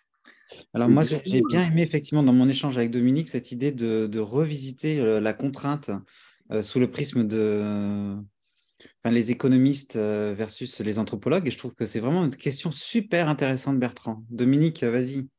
Et juste pour ajouter quelque chose, d'expérience personnelle, c'est vrai que les périodes où j'ai peu d'argent, je n'achète quasiment rien d'autre que ce qui m'est vraiment indispensable. Et dès que j'ai un peu plus d'argent, je suis tenté en fait d'acheter d'autres choses. Donc, l'immense question on va prendre ta question de deux façons. D'une part, peut-être revenir sur cette notion de loisir qui était un peu impertinente de la part de Dominique, que je perçois comme étant moi ce que j'appelle le confort réel et le confort perçu, ou en tout cas l'oisiveté.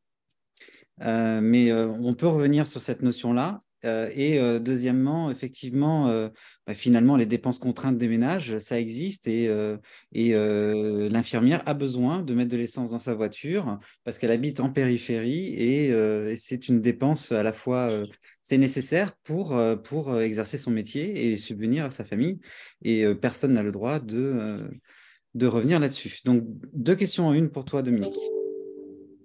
Merci, Bertrand. Moi, je n'ai pas de réponse et je trouve que Bertrand a tout dit.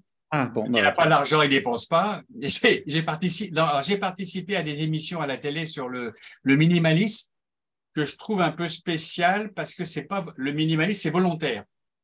Alors que ce que tu dis, Bertrand, c'est que toi, quand tu n'as plus d'argent, ce n'est pas forcément volontaire. Tu dépenses point sous contrainte de manque de pouvoir d'achat. Dans le minimalisme, ça correspond peut-être plus à des mouvements qu'on retrouve à travers l'histoire occidentale, notamment ce qu'on appelle le monachisme, c'est-à-dire ça a apparu vers le IVe siècle, il y en a eu sûrement avant aussi, c'est des gens qui se retiraient dans le désert et qui abandonnaient tous les biens de consommation, il y a eu Saint François d'Assise, etc.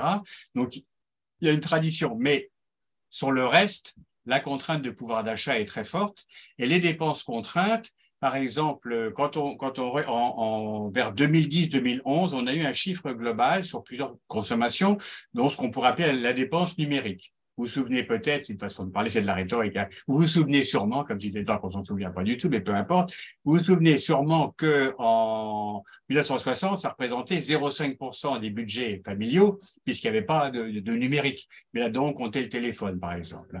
En 2010-2011, on est monté à peu près à 8% en moyenne, et chez les plus pauvres, on montait à 17%.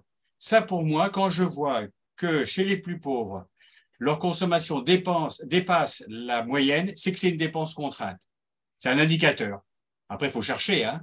Donc, ça veut dire que les gens plus pauvres ne peuvent pas, sont contraints de dépenser pour acheter des téléphones à leurs enfants, des ordinateurs, des jeux vidéo, etc., etc. C'est une contrainte sociale. Alors, on peut dire que c'est du luxe. Moi, j'ai du mal à dire ça. J'ai toujours un peu de mal à fixer aux autres ce qui est du luxe ou pas du luxe. Ça me pose toujours problème. C'est pas à moi de le dire, je trouve. C'est pas à nous de le dire. Les gens, ils font ce qu'ils veulent. J'ai bossé sur le surendettement. Les gens disaient, mais ils n'achètent pas le nécessaire. Peut-être. Mais les raisons du surendettement relèvent d'un autre ordre que le nécessaire ou le luxe. C'est des problèmes identitaires, souvent. Enfin bon, peu importe. Voilà, mais j'ai pas plus de réponses. Non, en fait, ma question, c'était pas ça. C'était est-ce que la solution la plus puissante, c'est pas de réduire les revenus de la classe moyenne et des classes supérieures, et notamment, par exemple, des retraités, une partie des retraités, ceux qui ont les revenus les plus élevés, qui sont beaucoup trop riches, dans le sens où ils achètent des SUV, ils font des croisières, et là, on est vraiment dans la civilisation du loisir. Est-ce que finalement, on n'aurait pas intérêt à avoir une fiscalité beaucoup, beaucoup plus élevée pour retirer ces revenus-là, pour éviter une consommation totalement destructrice, on va dire, pour les ressources, etc. Alors, en termes macroéconomiques, c'est-à-dire si on regarde juste les grandes quantités, oui, on peut dire ça. En termes politiques, si vous commencez à faire ça, vous perdez votre président, votre majorité, ça c'est sûr. C'est ça la contrainte. La contrainte, c'est pas la bonne idée, hein. Et puis alors, qui c'est qui vote aujourd'hui? C'est justement ceux à qui vous voulez faire baisser le pouvoir d'achat. Alors, je ne sais pas quel gouvernement va faire ça. Peut-être qu'il faut être courageux, comme on dit. On est toujours courageux pour l'autre, hein. La Rochefoucauld disait aussi l'autre phrase du genre « on a toujours assez de force pour supporter les maux d'autrui ». Bon, d'accord. Non, mais cela dit, ce que tu dis me paraît quand même important. C'est quand même bien là que ça se passe. Comment faire? Avec quelles contraintes? Je pense qu'il faut y réfléchir. Est-ce que c'est utile de faire ces croisières? Ça pose une question. Est-ce qu'il faut tous ces temps de loisirs sont des temps de consommation? C'est bien la question que je posais à travers la sobriété, le loisir. Et je trouve que tu as bien compris ce que je voulais dire. Et je ne pensais pas que moi qui suis dans les personnes âgées à revenus élevés, ça allait se retourner contre mon revenu. Mais bon, j'accepte. C'est pas faux, hein? C'est la revanche des jeunes qui bossent.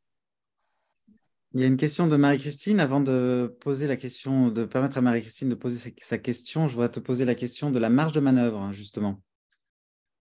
Quelle est cette marge de manœuvre que nous avons?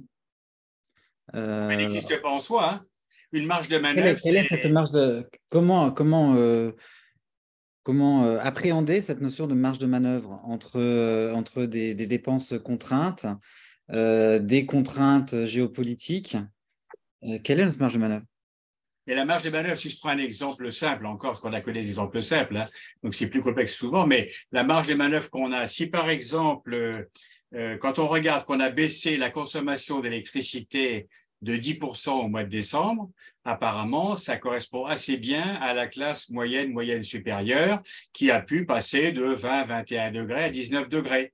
Parce que quelque part, sa marge de manœuvre lui permettait d'aller à 19 degrés.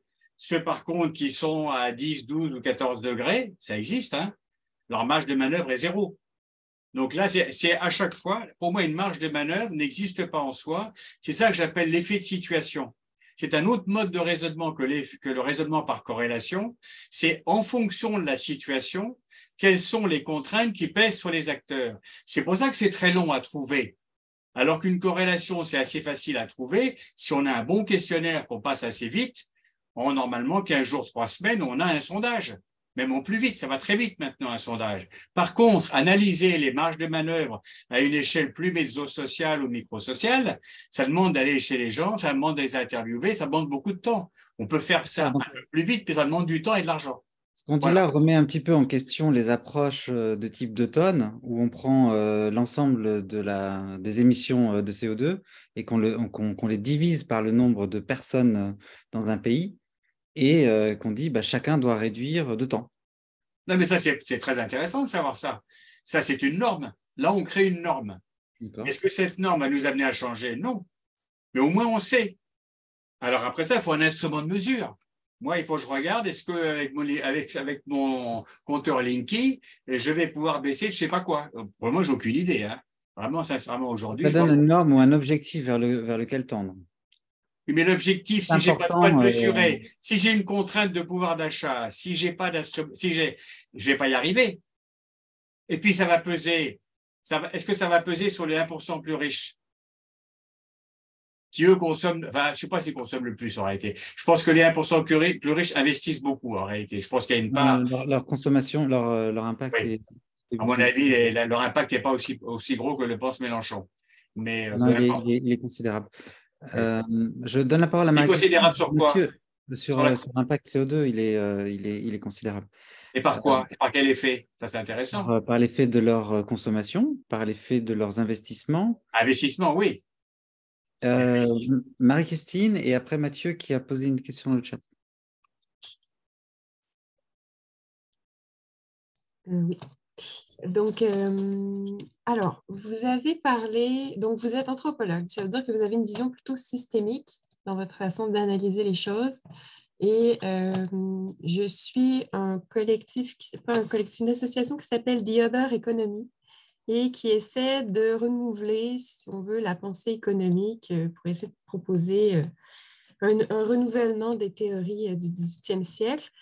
Et il y a toute l'histoire de la finance verte dont on entend beaucoup parler, donc qui a été critiquée parce que même si on sait qu'il faut que les flux financiers aillent vers le changement, c'est plus facile à dire qu'à faire. J'ai The Other Economy en tête. Je ne sais pas si vous connaissez. Est-ce que vous connaissez The Other Economy ou pas? Pas du tout, pas du tout. C'est pas important dans ta question. Amène ta question. Alors, ma question, en fait, c'est parce que donc, je continue.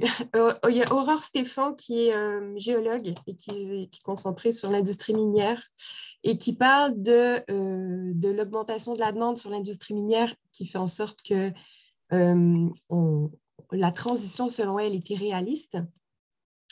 La notion de transition est impossible à réaliser pour des questions purement matérielles. Et il y a Jean Covici qui dit que la quantité d'énergie disponible va diminuer. Donc, de toute façon, systémique, les choses vont être amenées à être sous tension. Puis, tout à l'heure, vous nous parliez de votre théorie de l'échelle. En fonction du niveau où on se situe, en fait, on peut prendre le problème à différents niveaux, l'échelle individuelle ou collective. Puis, vous disiez que la pensée systémique, c'est de prendre les choses si on veut, par bloc, plutôt que se concentrer sur l'ensemble. Donc, moi, si j'essaie de relier ces choses-là, je me dis, mais en fait, la question qu'on essaie de se poser, qui est d'ordre collectif, est-ce que, selon vous, actuellement, la pensée est actuellement beaucoup focalisée sur l'économie et les flux économiques. Est-ce que, selon vous, on peut vraiment transformer la pensée économique, la théorie économique? Et est-ce qu'on ne devrait pas plutôt se focaliser sur des facteurs d'ordre anthropologique, c'est-à-dire plus sur le comportement humain et ce qu'on peut faire à notre échelle? Voilà. Je ne sais pas si vous voyez un petit peu ce que j'essaie. Oui, ça c'est une question qui n'est pas. Enfin, il y a deux dimensions dedans. Il y a la discussion sur la pensée économique. Et c'est vrai que comme anthropologue, c'est quelqu'un qui est très sensible aux analyses de l'économie concrète plus qu'aux débats théoriques. Je trouve qu'il y a un tas de débats de macroéconomie qui sont surréalistes. c'est-à-dire qui n'ont aucun rapport avec la réalité. Ce débat que j'ai entendu sur savoir si c'était plutôt Ricardo ou je connaissais pas l'autre qui était responsable. C'est plutôt la théorie de Ricardo ou la théorie de l'autre économiste qui s'appliquait à l'inflation. J'ai trouvé ça surréaliste. C'est des batailles théoricistes pour moi. Moi, j'adore la théorie, mais c'est une théorie quand elle est inductive, quand elle part de la réalité. Donc, par exemple, je vous donne un exemple. Ce que j'aime, moi, c'est le CERFI. Pourquoi j'aime le CERFI? Parce qu'à chaque fois, j'ai une analyse concrète de l'économie. On me parle de l'inflation, de la crise monétaire, il y a des chiffres économiques, c'est pas ni une théorie libérale, ni une théorie étatiste, on essaie de tenir compte de tous ces facteurs. Donc déjà, ce que je trouve intéressant, c'est de discuter, est-ce que l'économie décrit des phénomènes concrets dans lesquels on mélange à la fois des jeux d'acteurs, c'est-à-dire il y a des entreprises, il y a de la distribution, il y a des consommateurs, il y a des intermédiaires, il y a des gens qui font… Tout ça, c'est des acteurs sociaux, ce qu'on appelle. Bon, et tous ces gens-là négocient. Une chose que j'ai beaucoup de mal à comprendre, le jour je faisais un petit mot à Philippe Gossman, parce que j'arrivais pas à comprendre les règles de la négociation. Pour moi, c'est extrêmement important, ces règles de la négociation. C'est là que ça se passe, l'économie. Elle n'est pas dans le ciel, l'économie. Ça, c'est un premier problème. Donc là, alors, le débat qui est derrière aussi, c'est est-ce qu'il faut, par exemple, passer du taux de PIB à un taux de bonheur, je ne sais plus comment il s'appelle. Bon, pareil, le coefficient de Gini est très intéressant. Ça, je suis d'accord. Il y a des débats à avoir sur les coefficients ou les indicateurs qu'on va utiliser pour mesurer la croissance, le bonheur, etc. Ça, je trouve ça très intéressant. C'est pas à m'apporter parce que je suis pas un économiste et là, j'ai pas les données pour le faire. Hein. Mais je trouve ça intéressant. Le deuxième problème, c'est celui que je pose. Moi, vous voyez bien que je ne me pose pas en termes normatifs. C'est-à-dire, la question que je me poserais, c'est qu'est-ce qui fait que les économistes ont intérêt ou pas intérêt à changer de système d'évaluation ou de système économique ou de pensée économique. Si je suis à l'université, je vois qu'ils n'ont strictement aucun intérêt à changer leur théorie économique puisque toute leur carrière va être fondée sur la théorie qu'ils défendent et que je vous donne un exemple très concret pour comment j'explique moi pourquoi ça ne change pas à l'université en matière de théorie. Parce que toute leur carrière va être fondée ils appartiennent à la, je sais plus comment ça s'appelle maintenant, enfin, mettons à la commission 20 ou à la commission 40, j'ai oublié pour les économistes, moi je suis dans la 19 ou dans la 20, je sais plus, et nos carrières sont évaluées par rapport aux théories qu'on développe. Et les gens qui nous évaluent ont eux-mêmes des théories. Donc, c'est des batailles de théorie, ça n'a pas grand intérêt pour moi. Par contre, si on sort des économistes universitaires, je trouve qu'il y a plus de marge de manœuvre. Et ce que vous faites, vous, me paraît plus intéressant. Simplement, ça aura du mal à sortir parce qu'il va y avoir, tout le monde va les contrer. Vous avez des gens aussi comme les économistes atterrés. Moi, j'aime qu'à moitié parce que je vois pas très bien où ils vont avec leur atterration et je me dis, ils font que dénoncer et je vois pas très bien ce qu'ils comprennent du problème. C'est ça. Bon, moi, je cherche toujours à comprendre, est-ce que les gens qui veulent aboutir à un résultat que je trouve plutôt positif, par exemple dénoncer l'injustice, moi je trouve ça normal, ça ne me choque pas du tout. Encore faut-il qu'on ait une compréhension des sources de l'injustice ou des sources des problèmes. Je ne les ai jamais, j'ai que des yaka faucons, donc ça ne m'intéresse pas. Donc c'est pour ça que je cherche les contraintes. En cherchant les contraintes, je vais comprendre pourquoi des économistes ont intérêt ou pas intérêt à changer. Quand je regarde la négociation entre distribution et entreprise, ben, je comprends très bien les intérêts de chacun. Et chacun va essayer de faire croire que c'est l'autre qui est tordu, alors que les deux sont Merci tordus. Dominique. On va essayer de garder des réponses courtes pour permettre un petit tour de table avant de se dire au revoir. En tout cas, sur ce sujet-là, effectivement, il y a différents niveaux de réflexion entre l'individuel, le social et le méso, quoi. Ça, c'est micro, macro, méso. Et donc, tout est important et il faut effectivement arriver à tout connecter. Et il n'y a pas de science supérieure aux autres. L'économie n'est pas supérieure à l'économiste n'est pas supérieur au sociologue, qui n'est pas supérieur à l'anthropologue, et ils devraient plus communiquer entre eux. Ça nous aiderait tous grandement. Qui d'autre a une petite question à poser? Peut-être Séverine qui parlait effectivement de son étude sur les riches. Mathieu posait une question sur aussi. Oui, moi je veux bien juste intervenir. Je connais bien Dominique, dont j'ai été une des élèves, hein, donc et d'ailleurs j'apprécie. Une très bonne élève. La meilleure. J'apprécie toujours de l'écouter et ce décentrage. Après, juste, je voulais réagir sur les ultra riches parce que je sors d'une étude pour Hermès, voilà, sur cette population. Et c'est vrai que comme d'autres marques de luxe, Hermès se porte très, très bien, hein, avec des bénéfices encore records, un chiffre d'affaires en hausse de 30 à 40%, des pénuries sur ces produits phares, mais vraiment des pénuries, ils n'ont plus rien dans leur tiroir.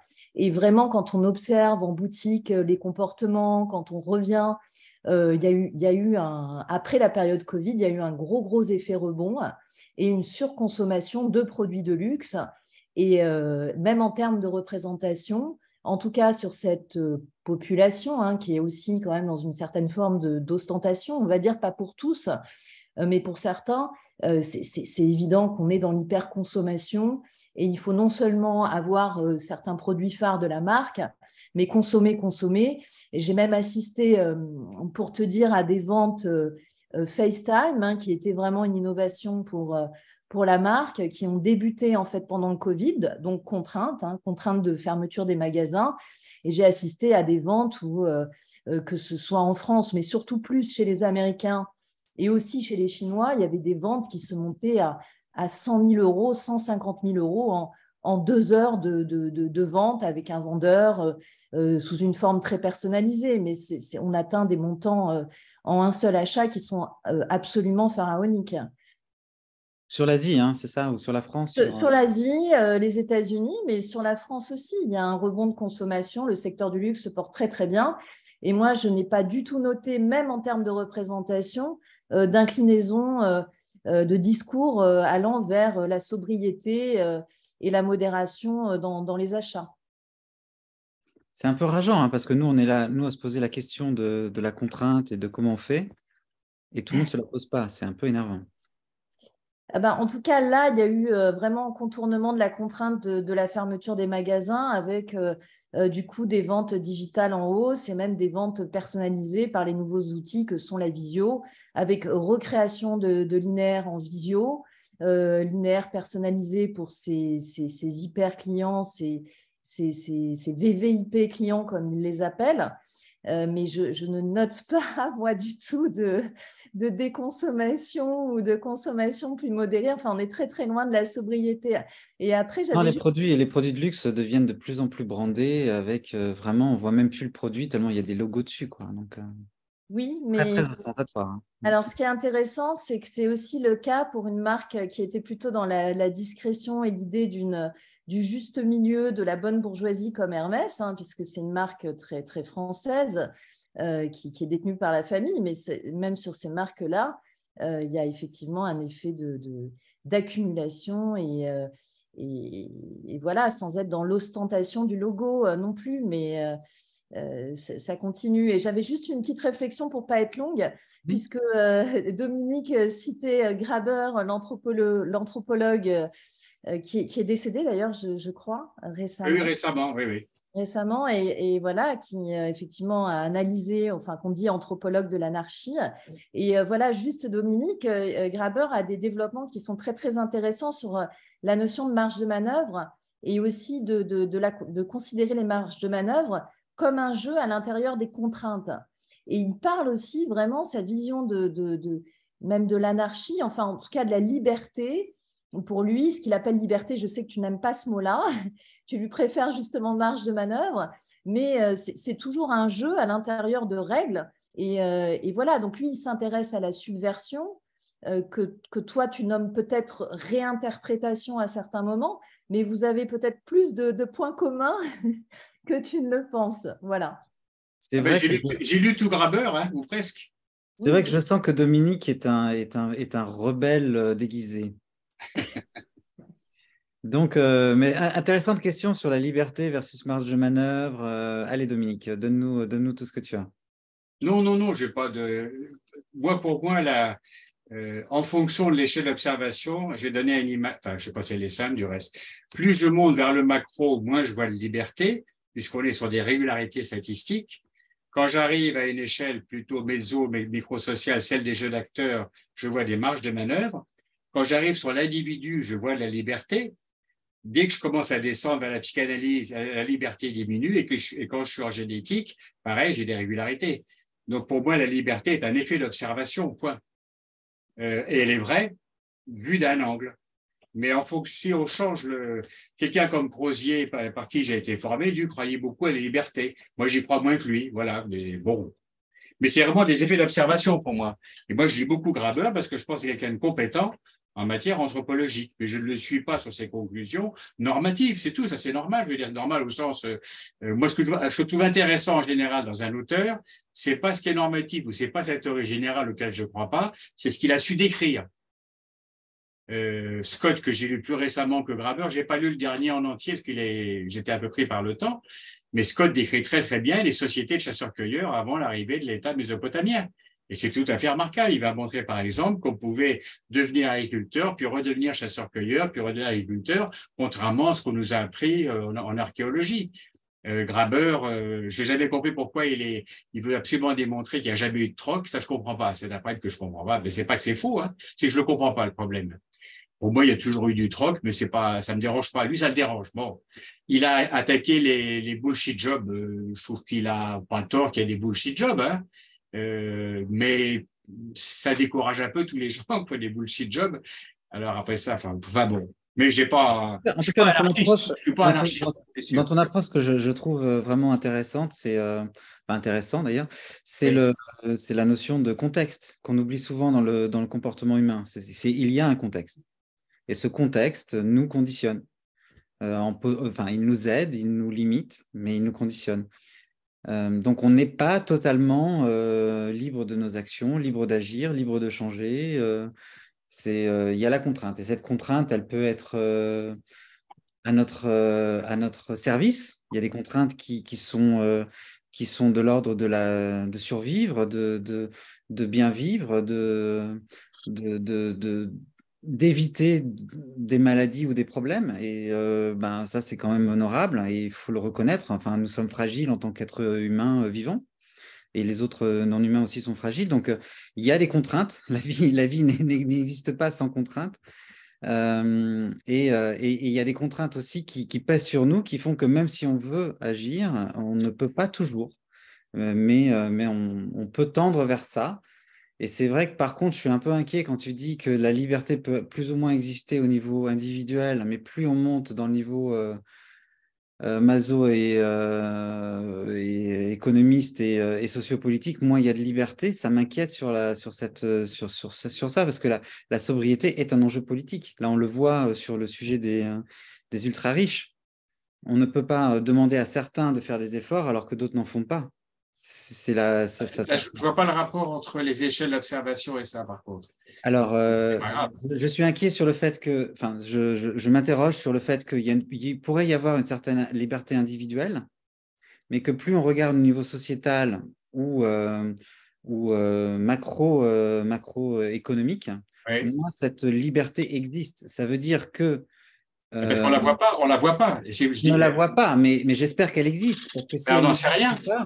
Non, le macro n'est pas la politique. Hein. Ah. La politique, c'est un système d'action, c'est du méso-social, la politique. On confond souvent macro et central. Pas du tout. Hein. La politique, ça rentre tout à fait dans le jeu des systèmes d'action et des marges de manœuvre. Le macro-social, je le réserve aux analyses statistiques. Et d'ailleurs, je ne sais pas, le CREDOC, l'INSEE, il n'y a pas d'acteurs.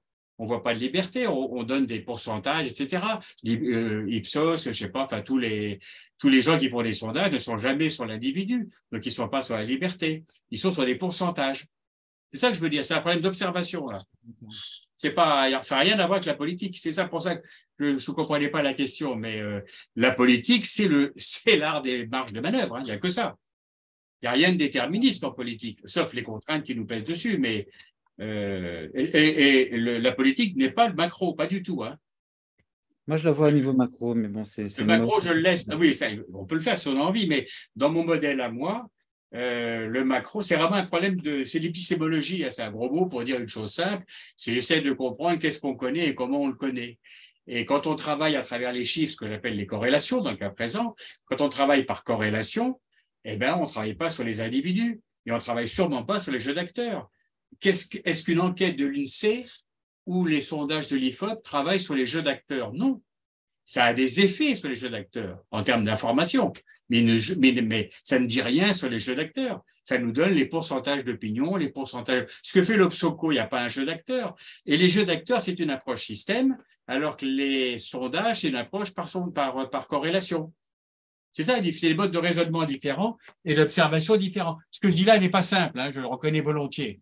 C'est juste que dans ma graduation, c'est un peu ton schéma tout à l'heure où on ne retrouve plus l'individu. C'est-à-dire qu'on regarde d'un côté l'individu et puis dans certaines échelles, l'individu disparaît. Et voilà. Effectivement, dans la vision économique, l'individu disparaît. Bon, exactement. Dans l'individu, dans la notion politique, peut-être que l'individu continue à exister. Et oui. Mais quand même, il est plus faible. C'est les groupes sociaux qui existent. C'est les groupes sociaux qui existent. Alors, les groupes politiques, c'est les groupes sociaux. En fait, tu mets la politique au niveau des groupes sociaux, d'accord. C'est les groupes de pression, c'est les batailles, hein, c'est les acteurs. Là, je sais pas, tu prends la consommation, tu as les distributeurs, les transporteurs, les entreprises, les journalistes, les médecins, tu as tout là, c'est les batailles. Ça, c'est vraiment l'analyse de ce qu'on appelle le système d'action. Je revois ma cartographie. Est-ce que quelqu'un a une question à poser avant qu'on se quitte ? Je vois Huguette, je vois Philippe qui ont mis leurs vidéos qui sont quand même un peu au taquet. Oui, Mathieu Tussaud, là j'avais juste une question tout à l'heure, mais c'était juste une question sur les outils. Vous parlez, alors j'ai super apprécié la présentation, vous parlez que quand on a un problème, il faut le découper en petits éléments élémentaires. Et puis moi, depuis que je travaille sur la sobriété, j'entends surtout qu'il faut avoir une approche systémique. Comment on réconcilie les deux? C'est pareil, C'est pareil, une approche, par exemple, si tu prends le tableau que j'ai montré, le schéma que j'ai montré tout à l'heure, l'entreprise, le transport, le stockage, consommation, ça c'est un système. Et découper le problème, j'ai pas dit qu'il fallait découper en structure élémentaire, c'est pas mon mot, mais c'est pas grave, on peut le prendre si on veut. C'est juste dire, on va regarder au niveau de la production. Par exemple, si je prends le cas de la viande, je vois bien que c'est peut-être pas la peine d'aller se battre du côté du consommateur pour être plus sobre, parce que c'est pas là qu'il y a le plus de production de CO2. Par contre, ayant décomposé à travers tout un itinéraire, c'est ça l'itinéraire. L'itinéraire sépare les problèmes. Si séparer les problèmes pour les rendre plus abordables, je sais que le problème, il est du côté de la production, du côté de l'industrie, du côté même de l'extraction des terres rares. Et c'est pas sur le consommateur qu'il faut faire peser le poids de la baisse de CO2. Dans les grands débats politiques aujourd'hui, c'est bien au centre. C'est-à-dire, est-ce que c'est le consommateur qui est le responsable principal de la production de CO2, ou bien est-ce que c'est la production ou la distribution? Et je trouve que souvent on se trompe, parce qu'on n'a pas analysé justement, c'est ce qu'on appelle l'analyse de cycle de vie, que je trouve très intéressante, que moi j'avais appris, je sais pas, il y a peut-être 40 ans, en travaillant sur le tiers-monde, où on travaillait par exemple sur les filières de café, entre le café du Côte d'Ivoire et en France. Et on analysait justement la valeur tout au long de la filière, qu'est-ce qui était payé aux paysans, qu'est-ce qui passait en transport, qu'est-ce qui passait en transformation, puis en distribution, et comment ça arrivait au consommateur final. Et donc, on va séparer les étapes. On va voir qui gagne plus d'argent, qui consomme plus de CO2. C'est ça, séparer les problèmes. Et les approches plus globales qui ont été citées, comme celle de Jancovici, où on fait des moyennes, elles nous donnent un ordre de grandeur. C'est déjà intéressant. Mais on sait très bien que le raisonnement en moyenne, c'est aussi une erreur. Le raisonnement en moyenne nous donne des ordres de grandeur, mais nous empêche de voir, par exemple, quand on dit aujourd'hui, ça fait ça, ce qui est vrai en moyenne, le pouvoir d'achat a augmenté. Peut-être qu'il y a un petit arrêt vers 2020, je ne sais plus très bien peut-être, mais si on prend les 10 déciles comme on fait à l'INSEE entre les 10 plus riches et les 10% les plus pauvres, on constate que les plus pauvres, ils ont perdu leur pouvoir d'achat à partir de 2000, où ça a baissé. Donc, vous voyez bien, l'idée, c'est de combiner des outils et de se dire, tiens, la moyenne, ça va me servir à ça. Les 10 déciles, ça va me servir à ça. L'approche entreprise, voilà, c'est en fonction du problème qu'on se pose, on multiplie, on ne peut pas en avoir de plus de 3 ou 4, à mon avis, hein, c'est déjà pas mal. Mais ou alors on se met à plusieurs, avec plusieurs outils. Non pas pour dire on va tout globaliser, ce que font souvent les gens, mais ce qui ne sert à rien, ça fait un boogie-boulga inutilisable, mais pour dire, je regarde sur l'itinéraire, à quel endroit chacun va être pertinent en termes d'information et changement possible. Moi, je l'ai fait par exemple sur les problèmes de pot d'échappement. Quand on est au catalyseur, sincèrement, j'y connais rien. C'est de la chimie, je ne sais rien y faire. Si on est au niveau de l'usage, là, je deviens utile. Vous voyez, on est tous utiles à un moment de l'itinéraire. Ça, c'est très intéressant. Et quand on dit on ne nous écoute pas, j'entends ça, mais qui c'est qui écoute quelqu'un? Là, j'ai un coup de peau, on me demande de parler, donc on m'écoute. C'est hyper sympa. Je dois un grand merci. On m'a écouté pendant 1h30. Ça n'arrive pas souvent dans la vie, hein. C'est formidable. En plus, avec des questions sympas, avec des bonnes discussions, je trouve ça extraordinaire. Bon, mais le reste du temps, qu'est-ce qui nous écoute? Chacun essaie de placer son truc et de faire croire que c'est lui qui a raison. C'est comme ça la vie. Donc, si on arrive à changer les méthodes de travail pour effectivement mettre ensemble, je ne sais pas, un macroéconomiste avec un anthropologue et puis un chimiste, ce que j'ai déjà fait, hein. Moi, j'ai bossé dans beaucoup de groupes pluridisciplinaires parce qu'effectivement, comme je suis ce qu'on appelle un marginal séquent, c'est-à-dire bien placé mais séquent à plusieurs milieux, j'ai beaucoup de marge de manœuvre. Je suis séquent à l'université, bien placé à la Sorbonne, séquent à l'édition, mais j'étais bien placé au PUF et avant à l'Harmattan, et séquent à l'entreprise, que j'avais des bons clients en entreprise. Et je suis à cette interface de 3 milieux. Là, j'ai de la marge de manœuvre. Mais celui qui n'est que académique, que éditeur ou que entreprise, il n'a pas de marge de manœuvre comme moi. Donc, j'arrivais à me mettre dans des endroits pluridisciplinaires.